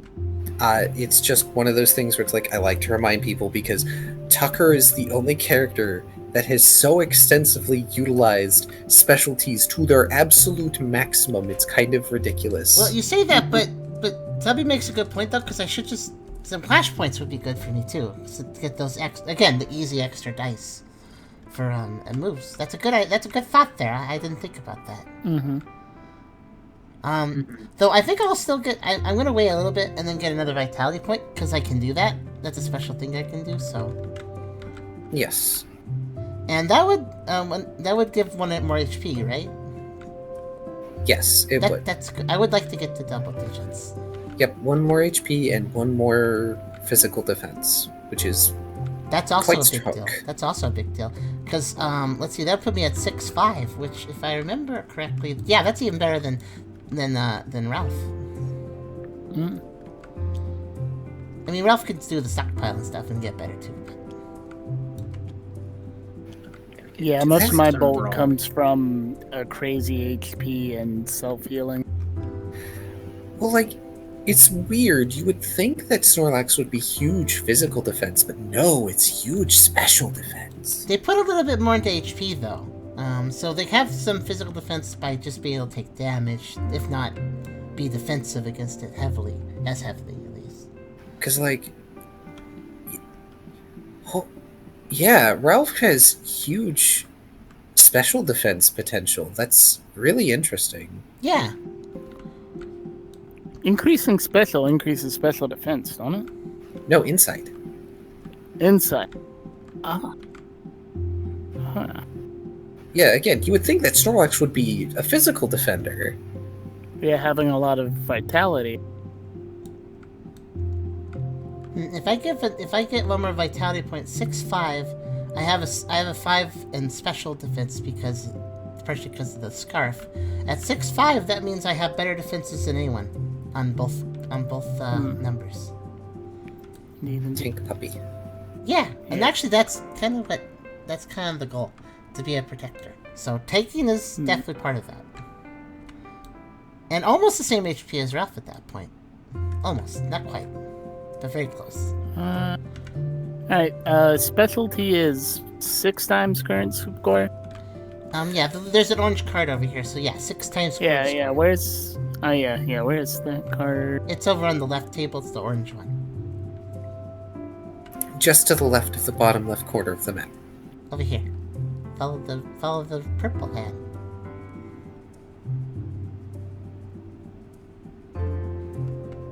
There it is. Anyway, I have to go eat dinner and sleep. Thank Yes. you all for the lovely session. I look forward to next time and hopefully causing more sadness. Thank you too, Kurt. Delicious. And that's... Oh no. It was a good time, and I hope you have a good sleep. I will try. Also, there was a good reason why I kept it on the Cheer HQ lounge for the entirety of the session. Easy, also very chill music. Yeah. Yes. We actually just chill music today, so that's nice. Okay, I'm not doing it right now, but I know what I'm gonna spend it on. Okay. You want to do it on next session then? Yeah, I can get the first one next session. Okay. Yeah. Okay, you got a plan. That's good.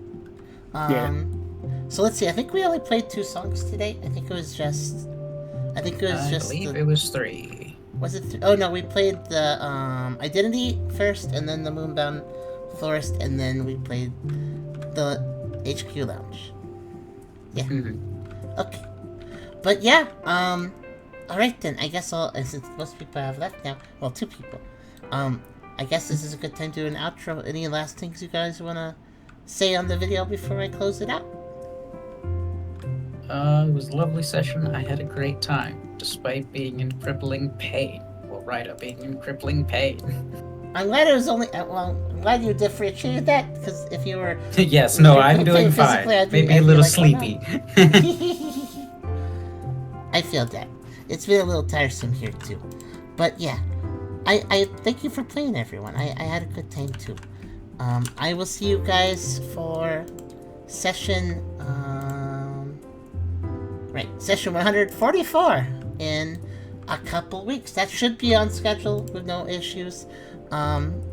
I will be having a move happen at some point, which will cause Pokerole to take a break, but I don't think that's happening so quickly that it would affect the next 2 weeks. So I will see you guys for 144 then, and I hope you all have a very good night. Thank you for watching.